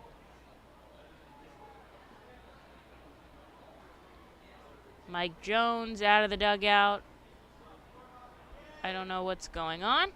There's a meeting at the mound. Seelinger trying to fix the dirt, and that might be they need the grounds crew here. Seelinger not happy with the dirt there, and they're going to have the grounds crew maybe come out and try to help with some dirt action. I don't know if they're in their office right now or they are out watching here from their place, but the entire infield and the umpire crew out at the mound right now. Dirt's crew is running from right field, and they are bringing just about every piece of equipment. They've got a bucket, a water sprayer, a rake, another bucket, a broom, and the stamping tool. I don't know what to call that, but it's like a square, and they like heftily press it into the dirt to try to stamp it down. So first they are taking the broom to kind of where he would, when he kicks and pushes towards the plate, that's where his left leg is landing. So at the landing, they are starting to broom it. Now they're starting to rake it. Maybe there's some extra dirt. The problem is that every player likes it, every pitcher likes it different. So maybe Leverett got it to the way he liked it. He kicked the dirt, he moved it around, he made a hole. Not the way Seelinger likes it, so now they have to fix it up for Seelinger. So they're getting, I could see they're getting the extra dirt out of the way. Now they're going to come in with the water. It's like when you see one of those like pesticide sprayers, but instead of that, it's just water. And now they're putting some turfus down. So they're putting some new fresh dirt out. They're spreading it out. They're using the stamp tool. They're going to stamp that down very heftily. Play-by-play of the groundskeeping, sponsored by Deer Country Farm and Lawn. Out there as they get the turfus all spread out, pick up some extra dirt. They're going to carry that off the field. Good hustle by the grounds crew to get out there quickly. Not much of a delay of game, as they will maybe they'll let Seelinger throw a pitch and see if it's to his liking now as the grounds crew runs away. Thanks so much, Dirt and his crew. Dirt's going to stay out there while Seelinger throws. And he says yes. So that'll do it. Dirt's going to stay out here just in case. The rest of his grounds crew going back inside.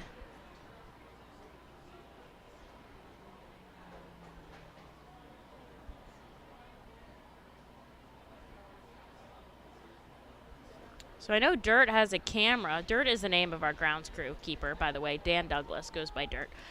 They have a camera that they watch in the office to see if there's anything going on, and I guess they were tuned in and were able to see they needed help and came out provide their assistance here to Seelinger, who has a runner on and nobody out for Joey Ortiz. Here in the top of the 6th inning, teams are tied at 1 apiece. Line drive into right, racing over is Ortiz. This is going to drop in. Rounding third, coming home is Henderson. He's going to stay put. A good throw in by Ortiz. And then Mignetti to Ohapi, who lays his body out trying to protect the ball. And that's a double from Ortiz. First hit of the day, puts 2 in scoring position with nobody out here for J.D. Mundy, the cleanup hitter.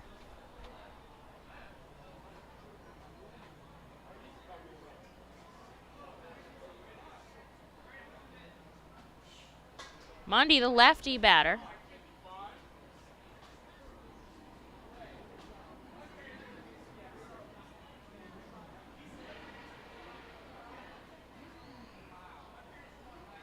Steps in and takes the first pitch below the knees. There's ball 1. 2 runners on, nobody out. Tied at 1. Seelinger is in a jam here. Now he's very good under pressure. And we'll see if he can hold to that here. Gets a pop up. There's strike 1 as it goes foul outside of the field of play.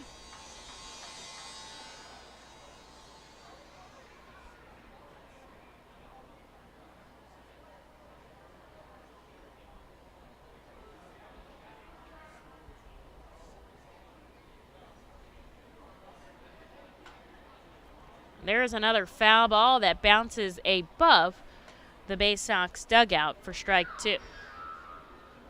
Baseball under the lights here at FirstEnergy Stadium. Just game 2 of the 6-game set. Fireworks all weekend long. Then a belated Mother's Day celebration on Sunday at the ballpark. I know we have an awesome t-shirt giveaway as well as some fun entertainment breast cancer awareness night. Mundy stays alive, fouling it back.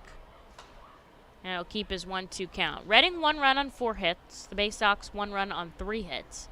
They have made an error in the field, but they're threatening now here in the top of the 6th.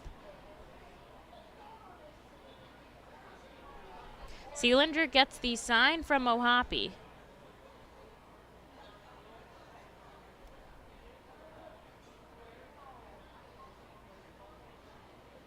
Time taken by Mundy. He'll step out of the lefty batter's box. He too only gets 2 step-offs. Back in the batter's box with a 1-2 count. Nobody out on the board. Seelinger just looking to get 1. Gets the sign from Mohapi behind the plate. Kicks and fires upstairs. 2 balls, 2 strikes.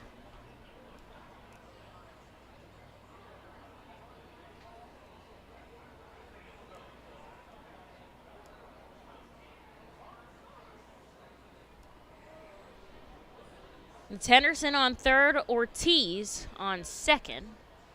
Castillo playing in, everybody else back deep. Time is moving very slowly now. Seelinger sets the 2-2 upstairs, and it's a full count. He does have a base open, but that's about it. Reading has stand their ground so far in this game. And looking not to relinquish anything here. No damage done yet. The payoff pitch. And Mundy chases a down and away offering for strike number 3. Seelinger picks up a huge out with 2 runners in scoring position here. Out number 1 in the 6th for Jordan Westbrook. Westbrook had a double and scored the only run of the game for the Baysox here today.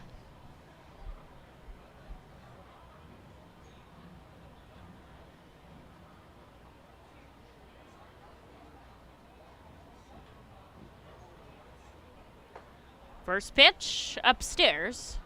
1 ball, no strikes. No radar gun working today, so I cannot give you that information. I will say the wind has died down. No more wind here at all, really. A flag in center field down by the pole. Here's the 1-0 outside. 2-0. Righty bat this time in Westbrook. He's also walked so far in today's game. Westbrook is the number 6 prospect in the O's organization. Selected number 30 overall in 2020 as he pops this up for strike 1. You can hear it hit the roof. Very compact swing, drive the ball gap to gap. We were talking about that yesterday. But the thing is that he struggles to make contact sometimes. So when he connects, it's really great, but a lot of swing and miss concerns.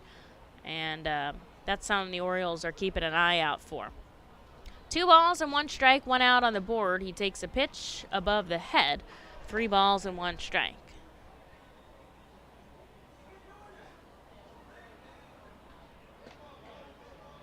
After Westbrook, it'll be Fontana and Roberts. Seelinger gets a called strike outside, and the count is now full. Seelinger up to 25 pitches here.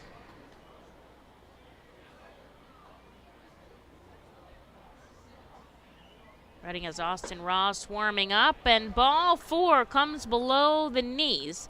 The base is juiced here in the 6th for Shane Fontana, and just 1 out on the board. Now, a ground ball could solve all of this as we see a visit from the pitching coach, Matt Hockenberry. I mean, A ground ball could put 2 quick outs and no runs on the board. So Sealander certainly an opportunity to get out of this without any damage done, but we'll have a lot of work to do with Henderson on third, Ortiz on second, and Westbrook on first here for Shane Fontana. And of course, O'Hoppe is going to have to fight it off back behind the plate. Anything that gets by him and into the backstop will certainly allow Henderson to come home, who is very speedy. 10 stolen bases on the season. That's a team high.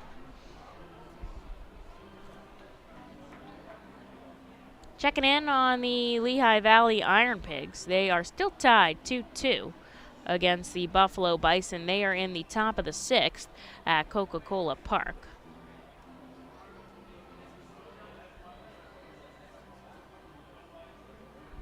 And now the meeting at the mound broken up. Pitching coach Matt Hockenberry heading back into the dugout. And the infield resets. Outfield, they didn't move in that meeting. Middle infielders Guzman and Mignetti back deep. Corner infielders playing on that grass. Bases loaded here, 1 out, top 6. We're tied at 1. Every pitch matters here as the first one fouled off. Bounces off the roof and into the stands. A good play is made by a fan for strike 1.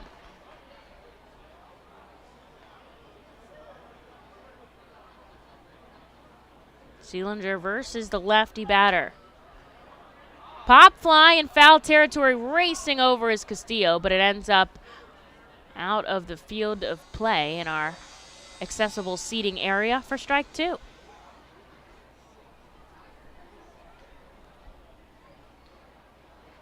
You know, Castillo wanted that just to try to give a good out, number 2, to Sealander, but he's got him 0-2 here and an opportunity to pick up a big out. This one popped up again. It's foul. O'Hoppe coming back, but it's going to be in the stands once more. Actually, it's going to be on the roof, and he'll keep his 0-2 count.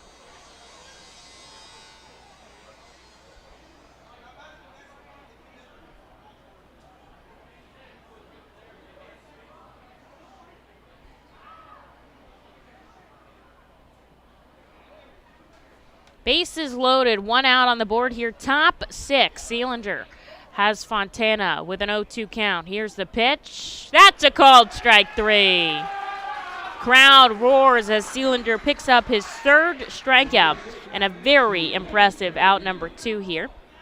The bases are still loaded, though, for Cody Fontana, who already had an RBI single here in today's game.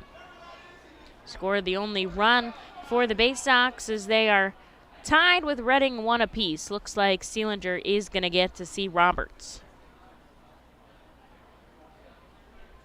It's Henderson on third, Ortiz on second, and Westbrook on first as Seal gets Roberts to foul one back for strike 1.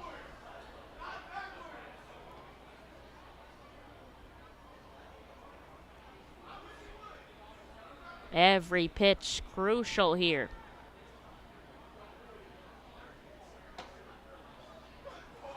This misses inside, 1 ball, 1 strike. Infield, outfield playing straight up to Roberts, 1 for 2 on the day.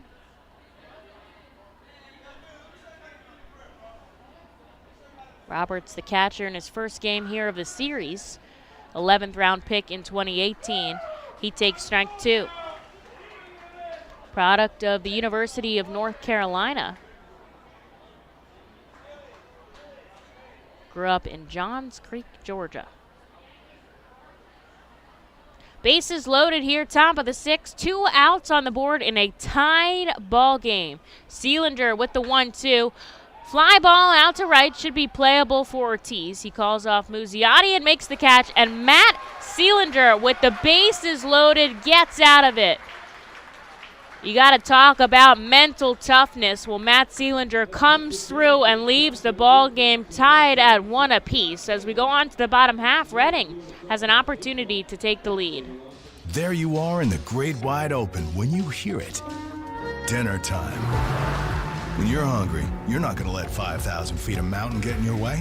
And if they try, that's what Kia's lineup of exceptionally capable SUVs with available all-wheel drive is for. The Telluride, Sorento, Sportage, and Seltos are how you know we take this pretty seriously. The SUVs and the dinner. Hurry into your local Kia dealer today.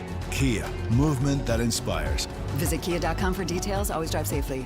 Feasers Incorporated, a family-owned, full-line food service distributor located in central Pennsylvania. Services restaurants, sporting facilities, theme amusement parks, healthcare facilities, educational facilities, and other institutions throughout Pennsylvania and the Mid-Atlantic region. For over 100 years, Feasers and its employees have committed themselves to making customer service their highest priority. Feasers works hard to provide customers with the products they require, delivered by their helpful fleet drivers. Feasers is large enough to serve and small enough to care. For more information, call 800-326-2828 or Feasers.com.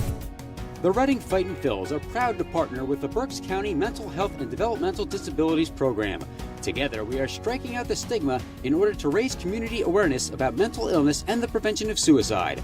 With 3 simple words, "Are you okay?" the hope is to begin a conversation to show Berks County that we care. Suicide affects and hurts everyone, but help is here, and we'll work together to help raise awareness about suicide and identify what we can do as a community to prevent it. People in need of assistance and support should call Crisis Intervention at 610-236-0530. That's 610-236-0530.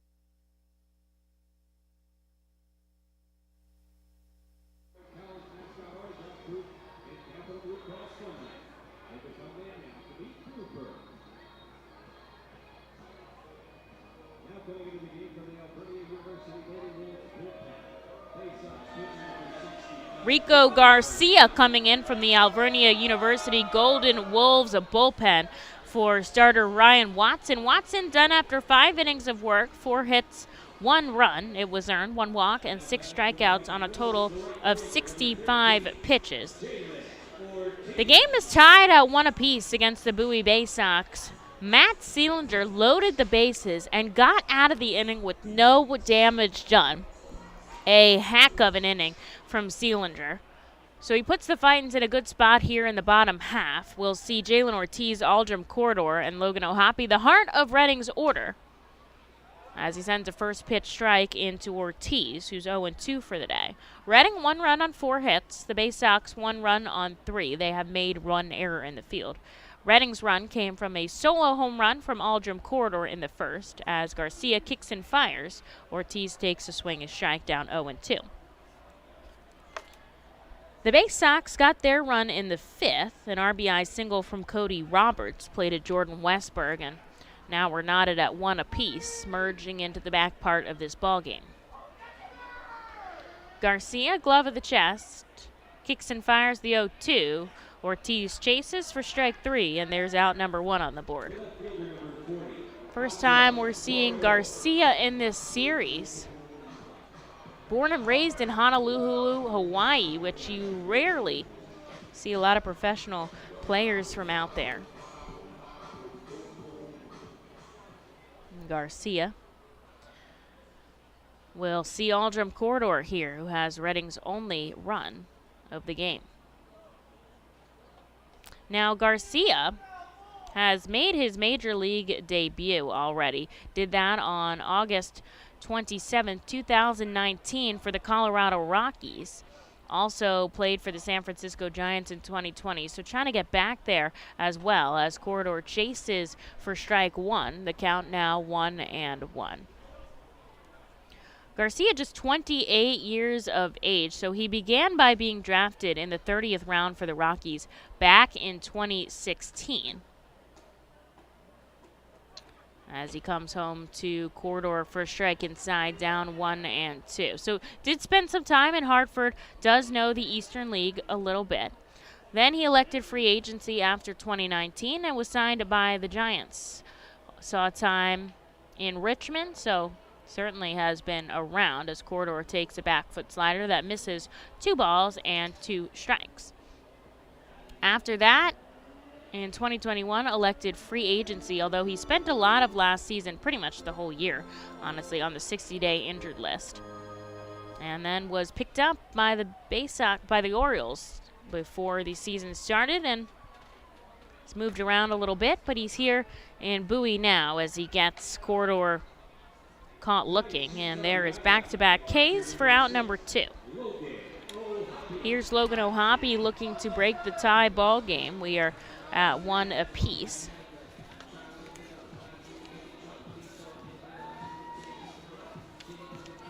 And he steps into the righty batter's box with 2 outs on the board.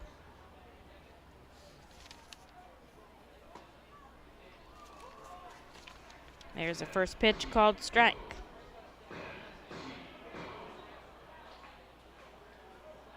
What's a weird fact about Rico Garcia is that for all the time he spent in the Eastern League, he never appeared in Bowie before this season, which is always interesting. 1 ball, 1 strike here to Logan O'Hoppe with 2 outs on the board.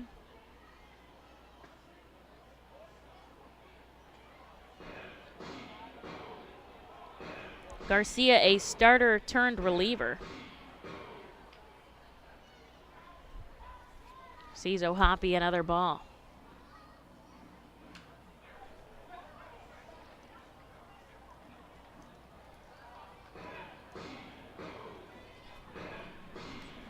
O'Hoppe fouls one back there, strike 2. They've got a little bit of a shift on him like they had before. The middle is wide open as he's 0 for 2. Holds off on a ball below the knees. The count is now full.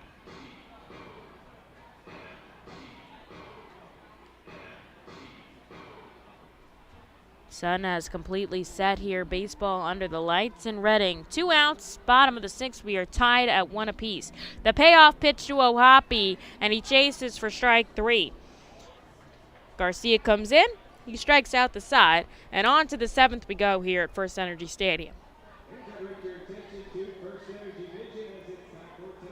Join us as we celebrate Reading's Hispanic and Latino culture during 12 Friday home games this season. With Savage 61 Fiesta Fridays presented by eXp Realty, Breakthrough Beverage, Humane Pennsylvania, Origlio Beverage, and Mal Beer. Fiesta Fridays feature special Los Luchador de Reading uniforms, Hispanic and Latino food and music, and other cultural elements throughout the ballpark. Get your tickets now by calling 610-370-BALL or visiting us at the Weidenhammer ticket office at FirstEnergy Stadium. ROG Orthodontics is the proud official partner of the ROG Orthodontics Fightin' Phil's Kids Club. Join today at Fightins.com to get your free ROG Orthodontics Kids Club t-shirt and visit FantasticSmiles.com for more information on why ROG Orthodontics is voted #1 in Berks and Monco. ROG Orthodontics and the Fightin' Phils, 2 great hometown partners. Savage Auto Group is a proud sponsor of Fiesta Fridays. Enjoy an Art Phil's game, great food, music, and entertainment. The team will play in their Los Luchadores de Reading Latino tribute uniforms. Visit Timmy Profit and Savage Auto Group, Pennsylvania's most awarded dealership for all your automotive needs.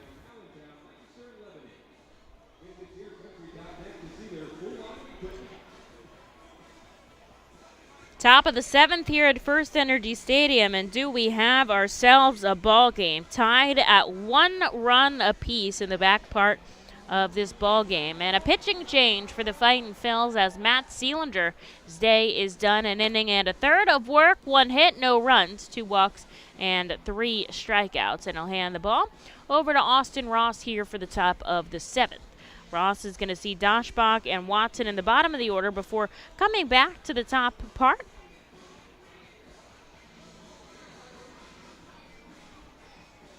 Rico Garcia came in for the Baysox, and he struck out the side in the bottom of the 6th.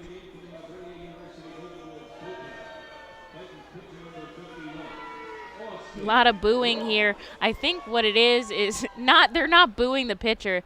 They are booing the fact that they are Albright students, and the ad was for Alvernia University. And I think that's what they're booing and not Austin Ross. They are Fightin' Phils fans. And so Ross will come in here for the first time this series. Has been pretty good out of the bullpen for the Fightins since joining us a little bit late in the season from the Florida Complex League. Come in with a clear frame here on the top of the 7th. Does have some family in attendance today, so that's a lot of fun as he sends a first pitch strike here to Cody Roberts. Nope, it's definitely Dashbach.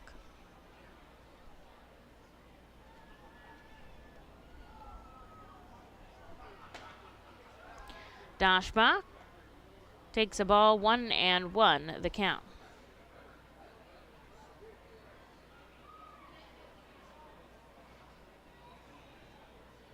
Sometimes I gotta remember, trust myself and not the video board. It's so easy to look up there, but never know what's going on with technology as Ross hits the strike zone, 1-2.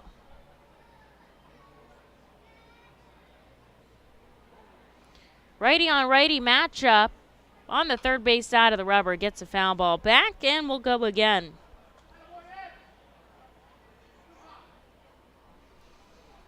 Ross, a contact wearer, likes to wear glasses on the mound, so he has specialty made, like goggles almost, that fit him tightly so that he can move around out there without worrying about them flying off or disrupting his vision as he comes up in the strike zone.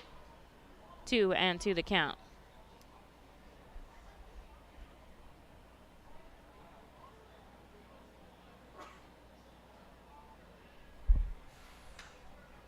This is fouled back. He'll go again.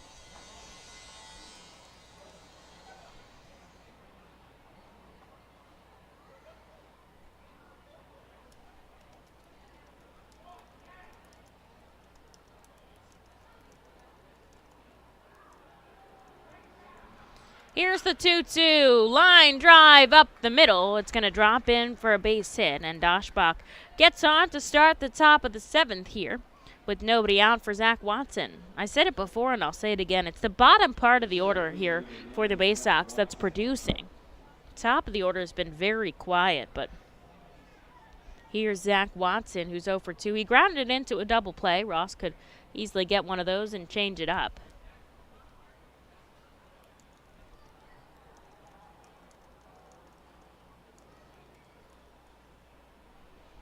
Ross sends the righty first pitch, high velocity swinging strike. Back-to-back first pitch strikes from Austin Ross. Tomorrow's game, another 6:45 start. I think that's the way it is through Saturday, and then a 5:15 game on Sunday for our belated Mother's Day ceremony. Another swinging strike from Austin Ross, and he gets him down 0-2. Good way to start off the at-bat.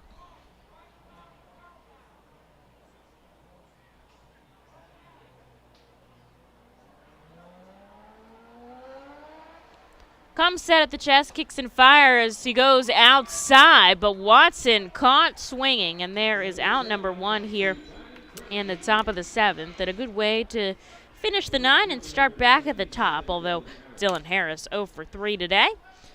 Started off this game with a 383 batting average, dropping it down now to 360. Still pretty darn good.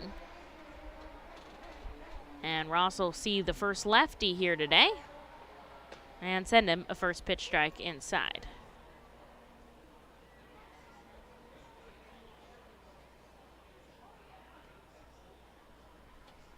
Runner on first, that's Andrew Dashbach. He's been on 3 times today.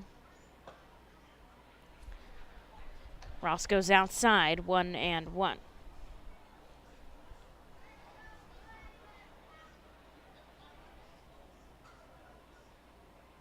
Austin graduated from Radford University, was able to pitch 153 innings in 4 seasons as a reliever. It's pretty incredible. As he sees strike 2 here to Harris. 1-2 the count, a runner on. 1 out. Still a good crowd here. I mean, it is perfect out. This pitch is in the dirt for ball 2. I mean, even if you got something early tomorrow, it's still only 8:40. It's a perfect day to just sit back and relax and get some entertainment.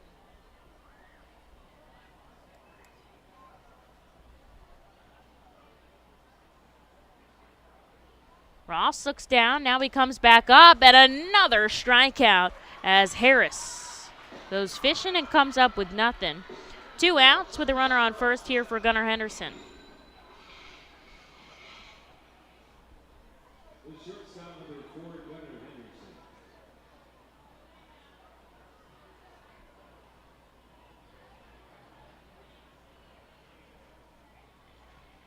Another lefty here in the top of the order, Henderson. 2 walks today, otherwise flew out to left. He'll take a first pitch strike. Ross, fresh white cleats, always sets up on the third base side of the rubber. Comes set at the chest. A little bit of bend in his right knee. Left leg is straight. Big kick and fire. Checks his swing. Does he go around? They point to the third base umpire. No. And it's 1 ball and 1 strike. Although the third base umpire, because there's only a 3 umpire crew, is standing to the right of second base. So I don't know how really good that angle is for a lefty bat.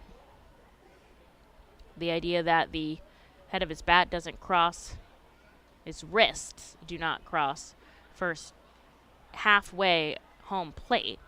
Ross checking on the runner at first. That is Andrew Dashbach as someone begins to warm up in the bullpen for the Fightins. Maybe that's McKinley Moore down there. Here's the 1-1. Austin misses outside, 2-1. You get to know the frames, the builds of the guys, and then their little ticks when they pitch. And that's, although I can't see his number out there, I can tell who it is. Here's the 2-1, a called strike on the outside corner. Ross placing it perfectly there. He doesn't have super high velocity, but he gets it up enough, and with his command, able to throw for strikes. Runner on first, 2 outs on the board here. Tie ball game, top 7. Here's the 2-2, and he strikes out the side. Austin Ross picks up a grand top of the 7th, sends his team back up to bat. Stretch time here at the ballpark, tied at 1. Looking for some action coming up in just a minute. The Fightin' Phils know who to call for trash and recycling services. A proven winner, JP Mascaro & Sons. The industry leader for over 50 years. Trust the familiar Mascaro Blue Elephant to provide dependable, quality service for your home or business. That's JP Mascaro & Sons, one of the top companies in its industry. Trash and recycling services for home, business, and industry. We are hiring and have open positions in Berks County. Check our website for open positions at jpmascaro.com or call 1-888-MASCARO. JP Mascaro & Sons, ready to serve you. Berks Packing is a family-owned and operated meat processor located here in Reading, specializing in hot dogs, ham, specialty meats, and more. Berks Packing provides America's classic ballpark with quality products, including the highly acclaimed flat-top grilled hot dog. Join us for Berks Packing Sunday Family Fun Days at Sunday home games all season long at FirstEnergy Stadium. Lidl is a normal grocery store with aisles and shelves and high-quality groceries. But only Lidl has really low prices. Like so low they're too good to be true. But true. Lidl, suspiciously low-priced groceries.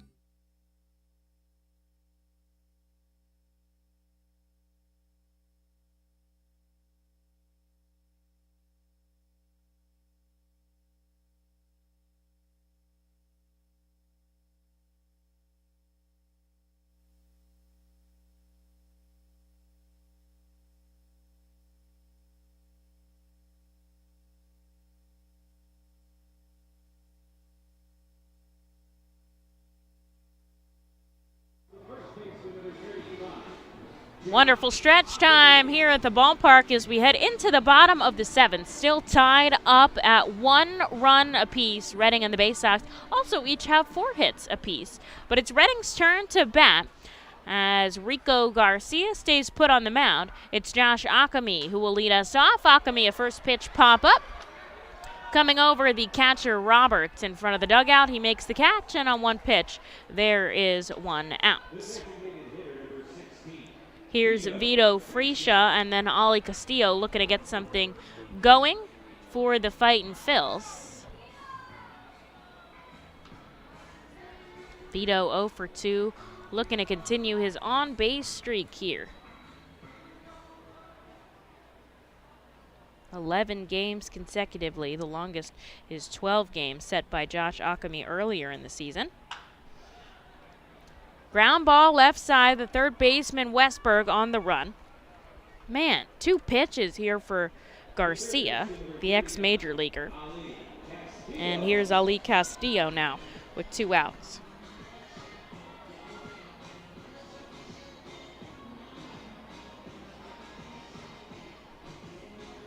Ali's been on twice today, an error and a single. It's had an interesting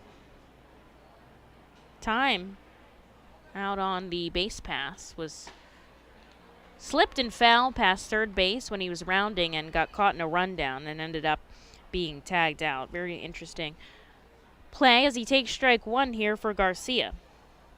If anybody's seen each other in the Eastern League before, it's these two. Ground ball up the middle. Joey Ortiz at second base, on to first, and another 3 up, 3 down inning. Man, that couldn't have been more than 75 seconds. As we head into the top of the 8th, we're still tied at 1, and I think we're going to see McKinley Moore in just a moment.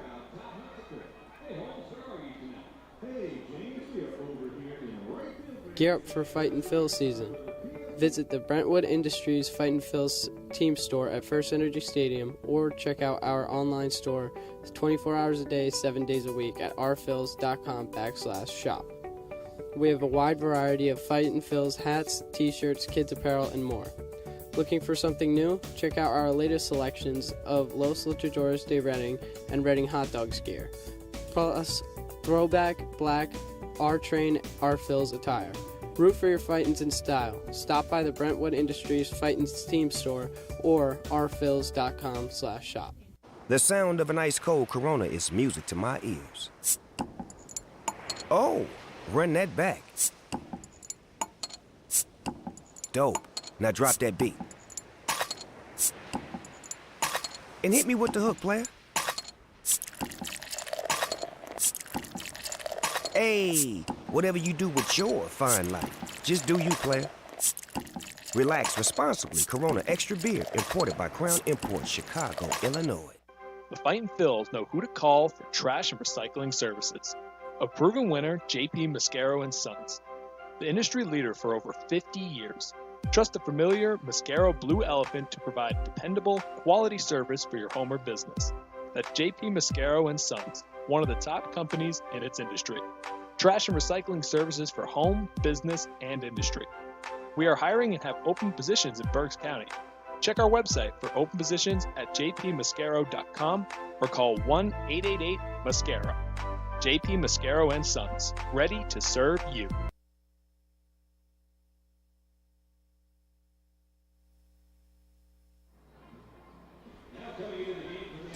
A call from the Alvernia University Golden Wolves bullpen here as McKinley Moore comes in for Austin Ross. Ross, quick inning of work, just 1 hit, 3 strikeouts on 20 pitches. So Moore will see action in the top of the 8th as Reading and Bowie tied at 1 apiece. Now, Rico Garcia, the pitcher on the mound for the Baysox, saw a quick 6 up, 6 down, former major leaguer.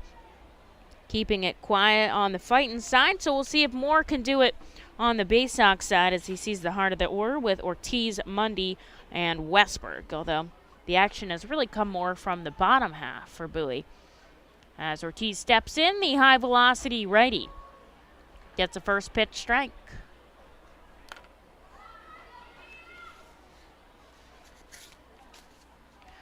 Moore, always the first player on the bus in the road game. I usually get there first because I have incredible bus anxiety and I don't want to be left behind.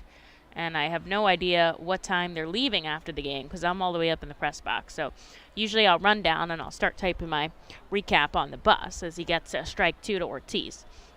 And Moore is always the first one there. And as he gets a ground ball right side, it gets in the hole past Mignetti. And the Baysox will start it off with a base hit. Now, they started it off with a base hit or a runner on since the 3rd, every inning since the 3rd, and they've only scored 1 run. So Moore looking to hold them to it here as J.D. Mundy steps in the lefty batter's box. Mainly all I've learned from that is that men take a very long time showering. So Moore, glove at the waist, the righty, pitching out of the stretch here with a runner on and nobody out. Sees Mundy. Ground ball right side, it gets past Ockamy. Into the outfield it goes. Ortiz tracking for third, and suddenly a little bit of a problem on the base pass. Runners on the corners. with nobody out here in Jordan Westbrook. But it's given me a chance to get to know McKinley more, and he's a very nice person, very easy to talk to, and is settling in here with this new team after being traded from the White Sox organization for Adam Hazley very late in spring training. He's made it onto our prospect list, number 29, so looking forward to watching him compete this season. As we'll see Jordan Westbrook, who's been on all 3 times today, 2 walks and a run-scoring double. And looking forward to seeing him sitting down for the first time today. Moore on the first base side of the rubber, runners on the corners, nobody out. He'll see Westbrook and send him a first pitch strike.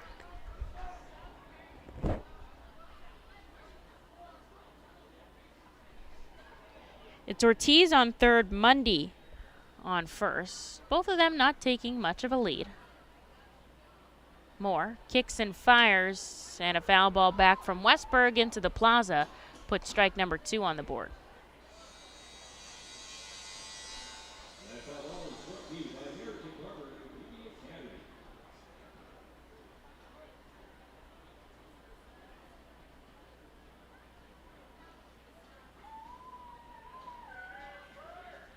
Here's the offering, another foul ball back into the stands. Will go again.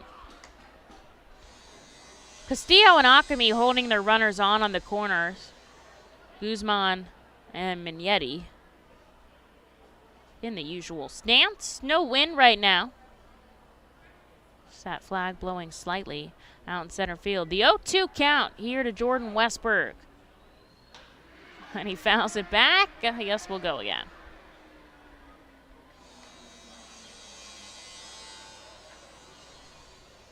Checking in on the Iron Pigs here. They're still tied 2 apiece, top of the 8th at Coca-Cola Park. Mark Cappell pitching stellar this season. Another clean inning of work, lowering his ERA to a 1.76. Moore misses inside, 1 ball and 2 strikes. I think everybody would love to see Mark Cappell get a chance in the majors. Just one of 3 first overall picks that never made it to the show, and his comeback story is such a good one. I urge you to look that up if you haven't heard of it. 1 ball, 2 strikes here to Westbrook, nobody out. This is a fly ball out to right. Tracking over is Ortiz. It bounces off the wall. 1 run will score. Humming around third. Here's the play at the plate. O'Hoppe with the tag. And while the tie is broken, they pick up a big out, not allowing a run to score. Good throw in from the outfield. Bowie leads 2-1 here. But what an important out at the plate. There's 1 away. Westbrook gets all the way to second. I think that'll go in as a single, maybe advance on the throw, but we'll have to see. They could give him a double. I'm not the scorer, thank goodness. And here is Shane Fontana, who's 0 for 3 with a runner in scoring position and 1 out. Moore's going to have to face another lefty bat here. And he sees him first pitch outside.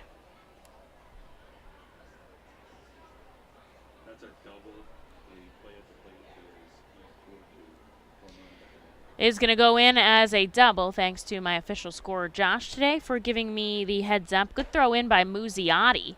And get the cutoff man Mignetti play at the plate. All good, so they got Mundy out there.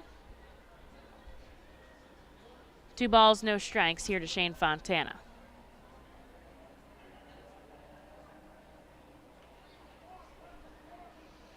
Moore looks back at second. Big leg kick, he comes home, in for a strike at the knees. I think a lot of this focus here is on how Moore stays tough and tries to get the final outs here. 1 run across the board. Not much damage done. Foul ball back from Fontana. There's strike 2.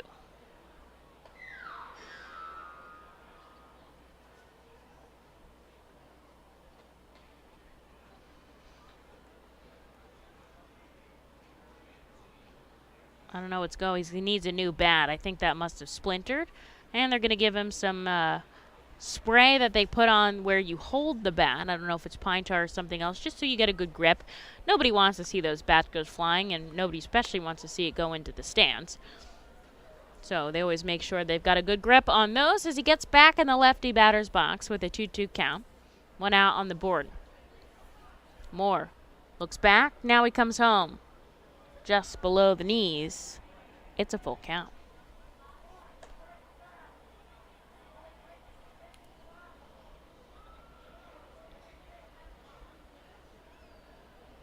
Infield, outfield, back deep here. Moore.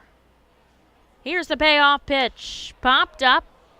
Is it playable for O'Hoppe as he comes over? It's going to end up in the second row of seats right by the cameraman. And we'll go again. Interesting, O'Hoppe, and I don't know if this is the full hockey helmet, and that's the difference between the hockey helmet and the old school style ball cap with the mask, is that he never takes his helmet off when he's going for pop-ups like that. So he must be able to see really good, have a really good range. Because he never whips that off. I guess maybe that would blow his tracking the ball. I'll have to ask him about that as Moore comes inside for ball 4. And Fontana walks his way down to first. That will set up Moore for the double play with a runner on first. And just 1 out, he'll see Cody Roberts. Roberts, an RBI single in the 5th that scored Bowie's first run. They lead 2-1 here, top of the 8th. Still good amount of baseball left to play. One swing of the bat could change things on either side.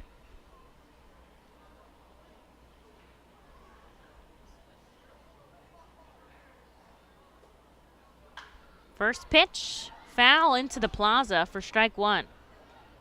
Roberts had 2 balls in the air.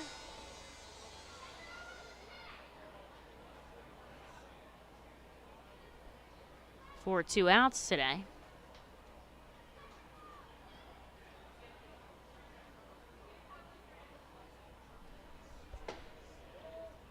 Ball below the knees, 1-1. In between the last inning, manager Kyle Moore was out talking to the home plate umpire, Evan Johnson. Now, they did have that spat earlier in the game about the home run call, but I don't know if there was anything really controversial to talk about, and it didn't seem very angry, but it certainly didn't seem pleasant as Moore grazes the bottom of the strike zone. 1-2 the count here. But nothing happened of it. Eventually, Moore just turned around and went back into the dugout. Certainly not going to get the answer he wants from an umpire. Moore working with 2 on and 1 out here. Big swing and a miss from Roberts, and he's down on strikes. Huge out number 2 from Moore, staying tough on the mound. And here is Andrew Dashbach with 2 runners on and 2 outs. That is Westbrook at second and Fontana at first here. 1 run is scored for Bowie, so they lead 2-1. But when Redding comes back, they'll see Guzman, Mignetti, and Muzziotti. Fly ball out to right field. Ortiz at the warning track. He jumps up, and it's a home run. A 3-run home run from Andrew Dashbach, his 4th of the season. And that will put the Baysox up 5-1 here.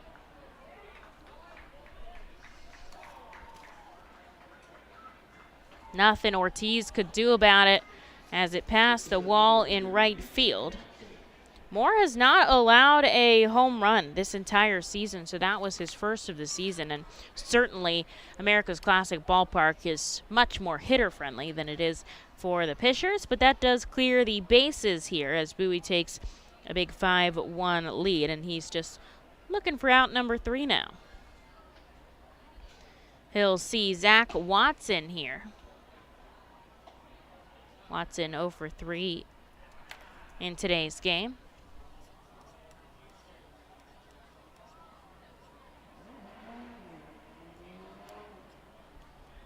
And he sees him a first pitch ball. Against the righty matchup, Watson fouls this one back.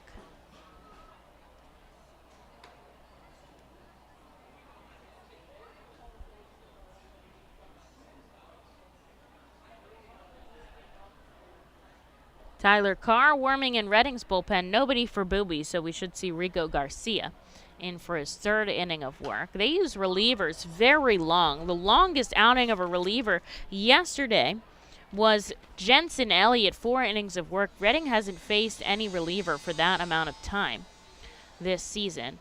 As another foul ball comes off the bat of Watson, and he's down to his final strike. 2 outs here, top of the 8th. Reading trails 5-1. Here's Moore with the 1-2. Watson just gets a piece of it with the end of his bat. Will go again.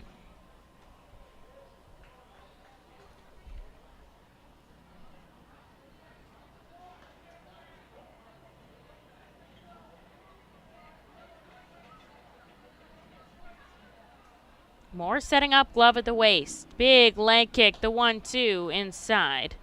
2-2.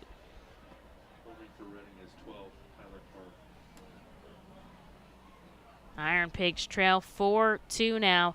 They're going into the bottom of the 8th, so they are up to bat at Coca-Cola Park.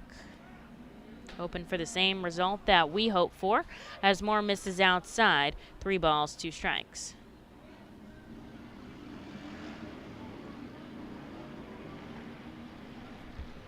Working on getting out. Number 3 here in the top of the 8th wants to get his team back up to bat.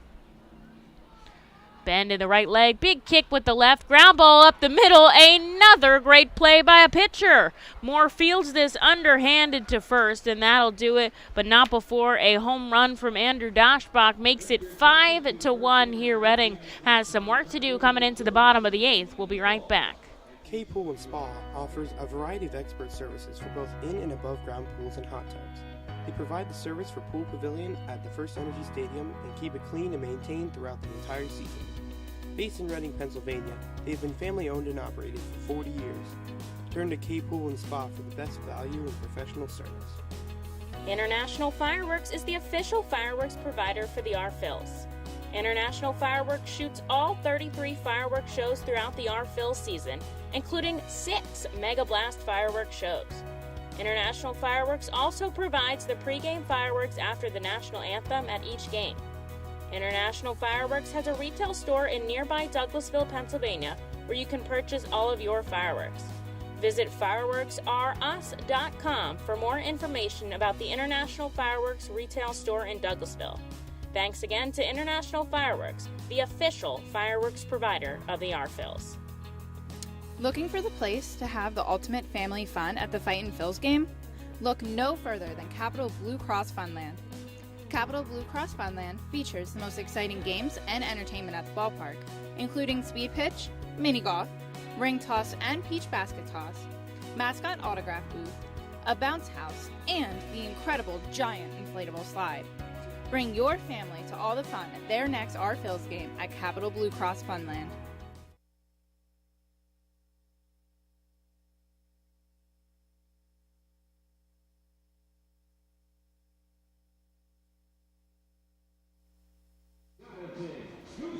A big 4-run inning in the top of the 8th from the Bowie Baysox. Andrew Dashbach with a 3-run home run out to right field. Puts them on top, but Reading up to bat here in the bottom of the 8th as Rico Garcia out for another inning of work. He'll see Guzman, Mignetti, and then top of the order with Simone Muzziotti. Reading just got to get the show started, got to get the line moving here as Guzman fouls one up the third baseline for strike number 1. Certainly enough baseball left to play here.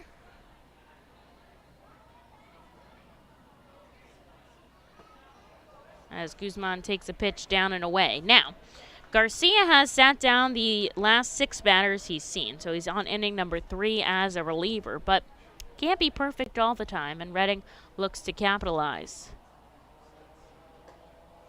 Guzman holds off.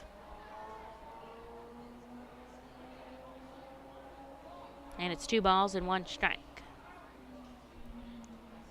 Bowie's got somebody stretching in their bullpen as Garcia up to 22 pitches here. Guzman, slow roller to Henderson. This time he gobbles it up and on to first. There's 1. Braylon Mignetti, who's 2 for 2 today, will step up. up here to his walk-up song. Lots of energy. When I asked him what he wanted to pick, it took him quite a while to decide. He was discussing it with Castillo and Corridor. They were trying to come up with a good one. Apparently he didn't like his one in Clearwater's. Trying something new, and it's working here as he's 2 for 2 today. A quick ground ball back to Henderson again. Another good throw over to first, and there's 2 outs. I don't know what it is about Garcia, but he gets very early contact. He already has 2 pitches, 2 outs, and back to the top of the order with Muzziotti we go. A pinch hitter here, Jack Conley's going to come in, so I didn't think Muzziotti would see the whole game, and now he's going to take the bench as Jack Conley comes in. Conley will shift to the outfield. I don't think he'll take center field. I imagine he'll come in and right, and Ortiz will move over at the end of the inning. Conley's first at bat, he takes ball 1 outside.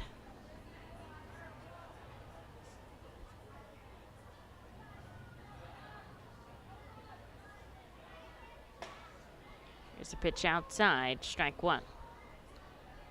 Jack has been all over it for Reading this summer. It's been really fun to watch. Plays the outfield, plays catcher, hits for power, plays a little small ball. It's a lot of fun.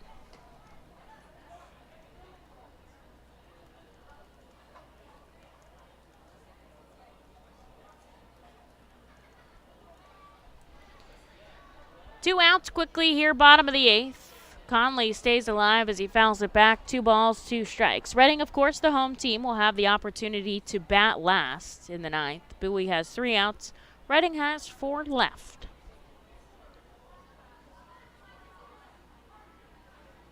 Conley looking to keep the line moving here. 2 balls, 2 strikes, 2 outs. Garcia comes home, checks his swing, does not go around, and the count is full.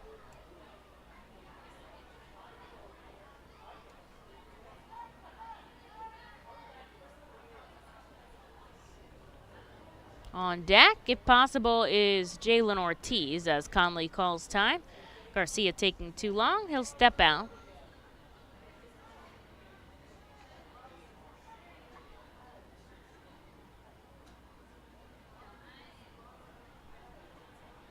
Now he's settled back in the righty batter's box. 3 balls, 2 strikes, 2 outs, and he's rung up on the outside corner. 9 batters for Rico Garcia, and he sits them all down. So to the 9th we go. Bowie leads 5-1. Last opportunity on either side coming up in just a moment. You can add a delicious all-you-can-eat buffet to any Reading Fightin' Phil's game ticket for only $19. No need to visit the concession stands. You can add a 2.5-hour all-you-can-eat buffet to any ticket.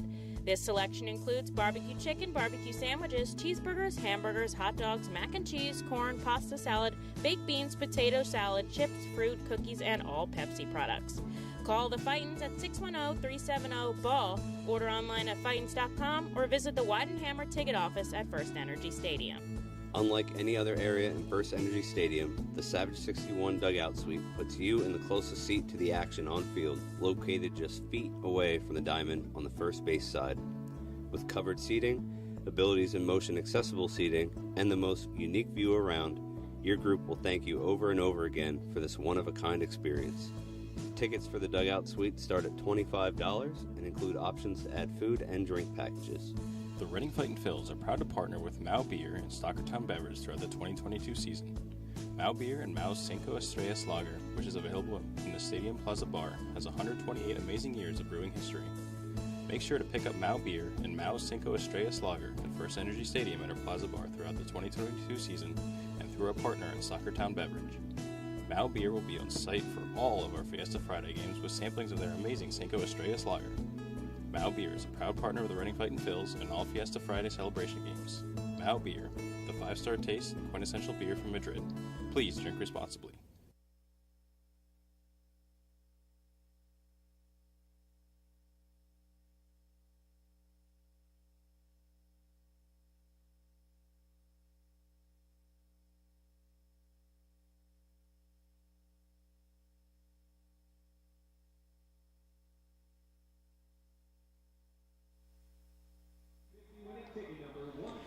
Top of the ninth we go. 3 outs left on either side here as Bowie leads 5-1. A 3-run home run by Andrew Dashbach in the 8th, along with an RBI double from Westbrook, put up that big 4-run top of the 8th for Bowie. And they'll have an opportunity here to bat again as McKinley Moore hands the ball over to Tyler Carr here for the top of the 9th. And Bowie at the top of their order with Harris, Henderson, and Ortiz. First pitch strike by Tyler Carr. McKinley Moore's final line, 1 inning of work, 4 hits, 4 runs, 1 walk, and 1 strikeout on 29 pitches as Carr misses outside, 1-1. 3 of 5 in scoreless appearances this season is Tyler Carr after joining us a little bit late in the season from the Florida Complex League. The righty gets a foul ball out of Harris and has him down 1-2.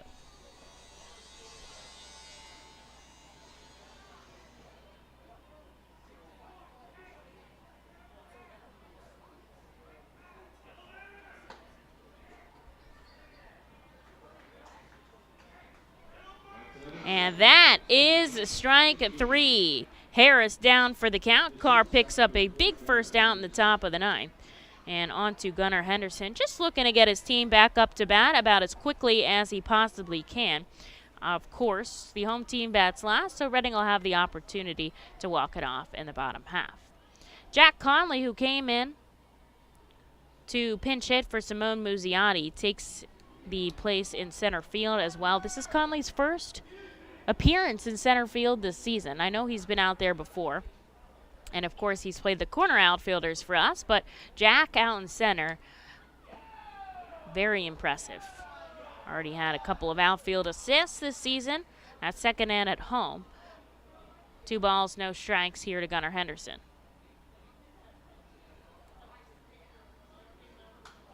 Foul ball back into the netting behind home plate, and there's strike 1.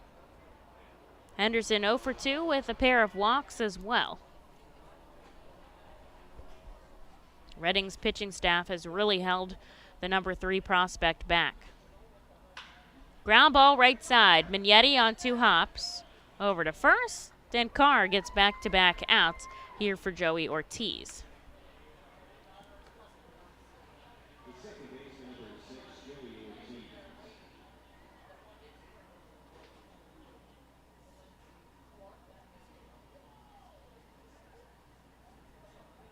Checking in the Lehigh Valley game. They still trail 4-2, top of the 9th. Of course, they are at home as well, so we'll have a good opportunity to walk it off. And he was hit there by Tyler Carr, so he'll take his base. And Carr will pitch with a runner on and 2 outs here. Accidents happen, and just glad to see he's okay. He runs down to first, and hopefully Carr can work through J.D. Mundy here, who is 1 for 4, but has 3 strikeouts on the day.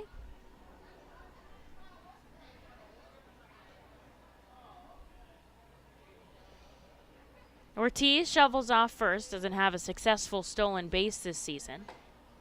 There's a first pitch by Mundy. First pitch strike. Doesn't make sense. He's up in the lefty batter's box. The Baysox do have somebody warming up for the bottom of the 9th. Not a safe situation right now. Reading, of course, hoping to change that.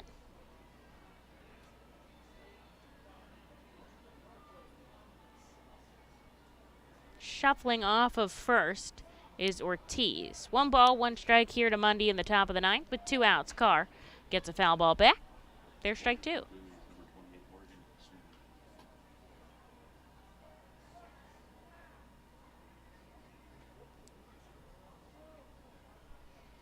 The lefty steps back in the batter's box.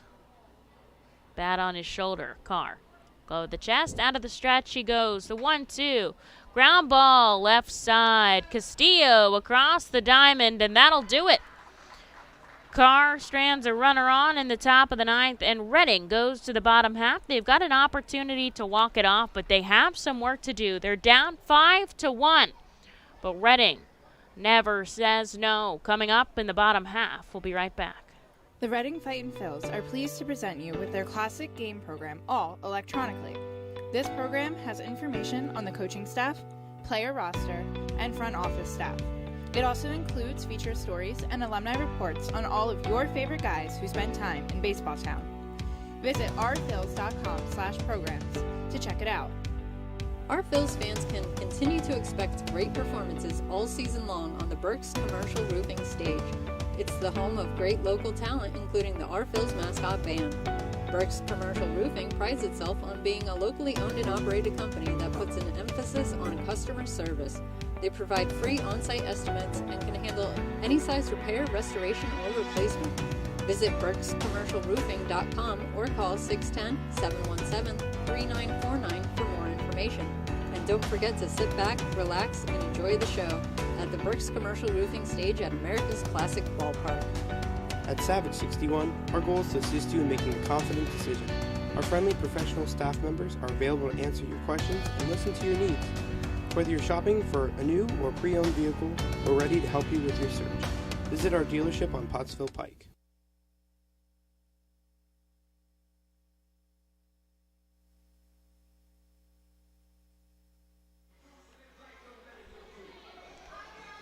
Here we go into the bottom of the ninth at FirstEnergy Stadium. Reading an opportunity to walk it off. Bowie leads 5-1, so they've got a lot of work to do. But they have the heart of their order coming up in Ortiz, Corridor, and O'Hoppe. And a pitching change on the mound for the Baysox, a call to the Alvernia University Golden Wolves bullpen as Rico Garcia hands the ball over to Morgan McSweeney here.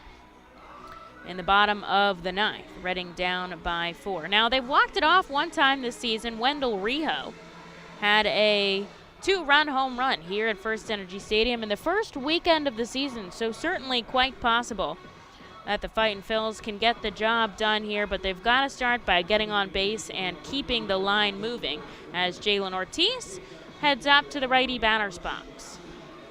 Now, McSweeney's last outing, very impressive. He pitched the 7th inning of a 7-inning no-hitter combined with Garrett Stallings, who took the first 6, and McSweeney the last one. So still counts as a no-hitter. They did that back in Harrisburg on Sunday to end their series. So this is McSweeney's first time out after this, and his first pitch here to Ortiz below the knees for a ball. I believe he got 2 ground outs and a fly out in that stint. But if Ortiz able to put it up in the air with no wind here, certainly a chance to hit it out of the ballpark. McSweeney comes above the letters for ball number 2. Certainly high velocity here with his fastball. Mid-range 90s as the crowd getting excited here in the final inning of this game. McSweeney deals. This one grazes the outside part of the plate. 2 balls, a strike. A lot of room up the middle here for Ortiz to work with. Swing it for the fences, but doesn't connect. Strike 2.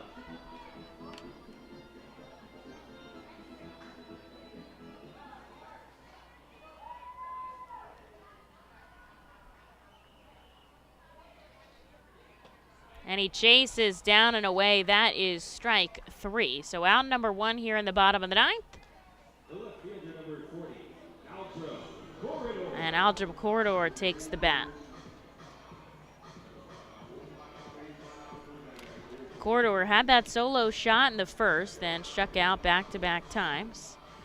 He'll come up here with a chance to do something for the Fightin' Phils, down by 4 with 2 outs to go. Takes the first pitch, strike.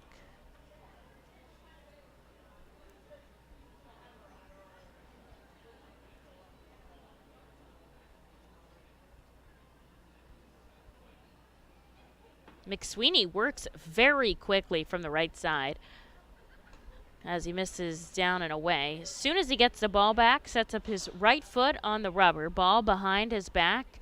Then he'll come set, glove at the letters, get his grip, and come home very quickly upstairs to Corridor.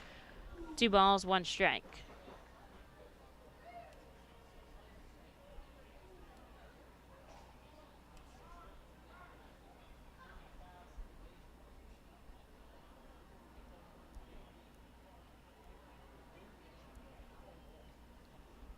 McSweeney, takes a moment here to regroup. Corridor from the left side. The righty comes home, the 2-1 outside, 3-1.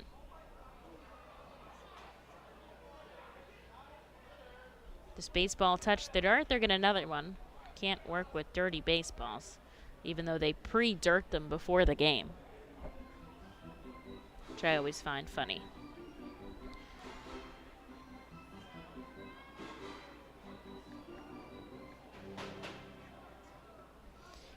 In the lefty batter's box goes Corridor. 1 out here in the bottom of the 9th. 3 balls, 1 strike. And there is ball 4. Reading keeps the line moving with the base runner as Corridor jogs down on a free pass. Here is Logan Ohapi with a chance to do some damage. Reading trails by 4 runs here. Just got to start slowly chipping away. Or he could cut it in half right now with 1 swing of the bat.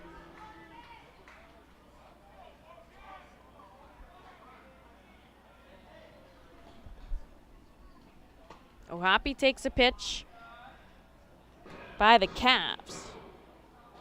I guess the shins for ball 1.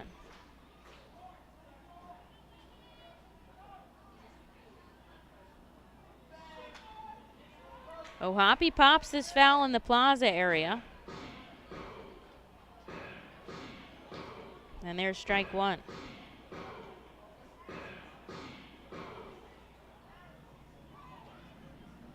Ohapi, of course, the strikeout batter here.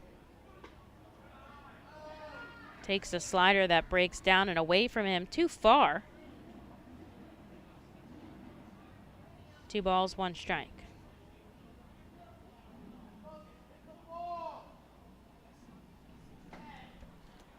There's a swinging strike 2 on a foul tip. And the count moves to 2-2. 1 out here, bottom of the 9th. Bowie leads 5-1. Reading took yesterday's game 6-2, so they lead the series 1-0. And Ohapi goes down swinging for out number 2. The first baseman, number 35, Josh Hockenberry. Here's Josh Ockamy as Reading is down to their final at-bat.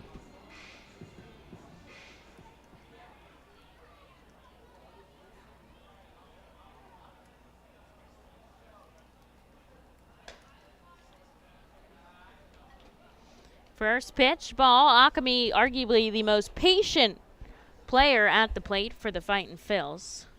Already walked once in today's game. Looking for another one here. Ball gets away from the catcher, Roberts. I don't know why he took a moment to look over at Corridor like he wasn't going to advance on a wild pitch. Of course he does. As he gets himself into scoring position at second.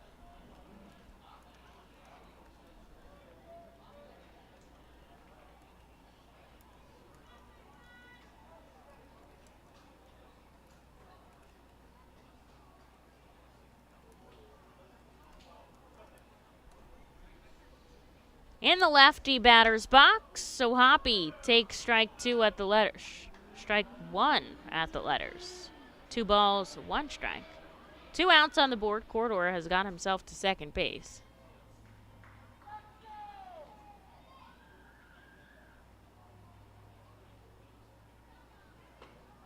Holds off inside.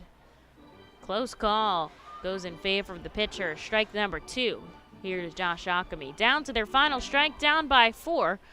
Reading looking to continue.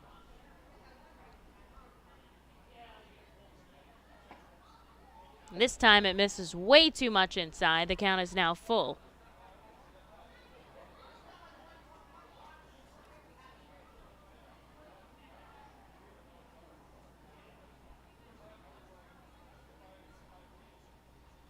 Two outs on the board, runner on second. Here's the payoff pitch. Ockamy sends it sky high down the left field line. It's in foul territory.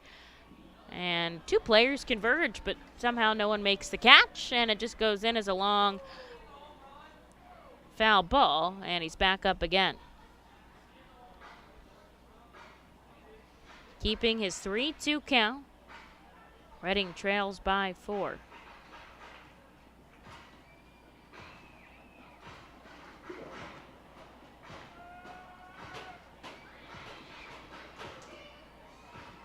Crowd getting excited here as Akami steps back in the lefty batter's box. 3 balls, 2 strikes, 2 outs. He holds off. Ball 4. And Reading has 2 runners on here for Vito Friscia.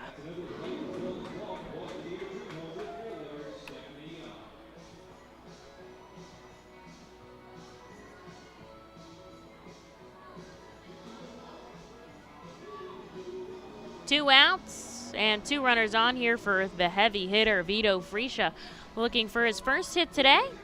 Now seems like as good a time as any.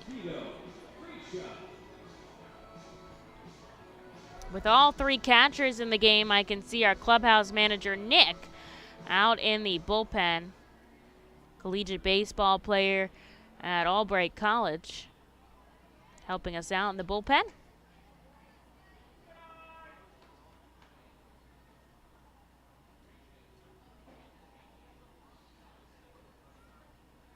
First pitch ball here to Friscia.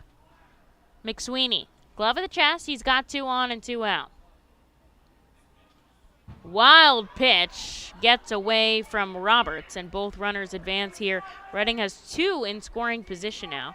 Bowie's playing like none of these advancements matter. Of course they do. Reading's getting closer to scoring position here, and they've done a lot of their damage with 2 outs. Friscia will step back in with a 2-0 count. That's actually going to go in as a pass ball, which I think says more about how Roberts is back behind the plate.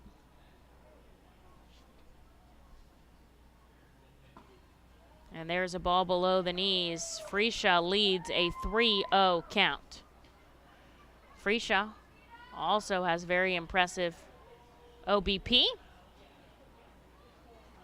And he'll come up in the righty batter's box with 2 on and 2 out. Takes ball 4, and on 4 pitches, Reading loads the bases here for Ali Castillo. The crowd went from quiet to elated here as the tying run heads up to the plate in the form of Ali Castillo. There's going to be a meeting on the mound here as the pitching coach, Josh Conway, heads out, the catcher as well, to talk to their reliever, McSweeney. Certainly not dealing the same way as the no-hitter. Although, to be fair, he hasn't given up a hit. He's just walked 3 guys, so I guess technically, sure. So, the meeting at the mound breaks up. Bowie does have somebody throwing in their bullpen as Ali Castillo comes up here with the bases loaded and 2 outs on the board. Look. Will we love a grand slam? Sure. Rhys Hoskins hit one today for the Phillies. The line keeps moving. That's what we're looking for here. I mean, send it out of the ballpark, why don't you? Open stance in the righty batter's box. Bases are loaded, 2 outs for the Fightin' Phils. The first pitch, a called strike at the knees. Infield, outfield, back deep for the Baysox. McSweeney, glove of the chest. Here's the 0-1.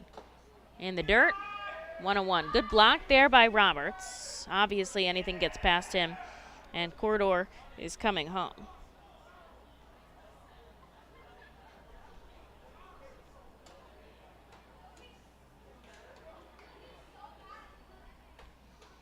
Here's the pitch, popped foul by Castillo, and Reading is once again down to their final strike. Bottom of the 9th, the Baysox lead 5-1. Reading putting pressure on here.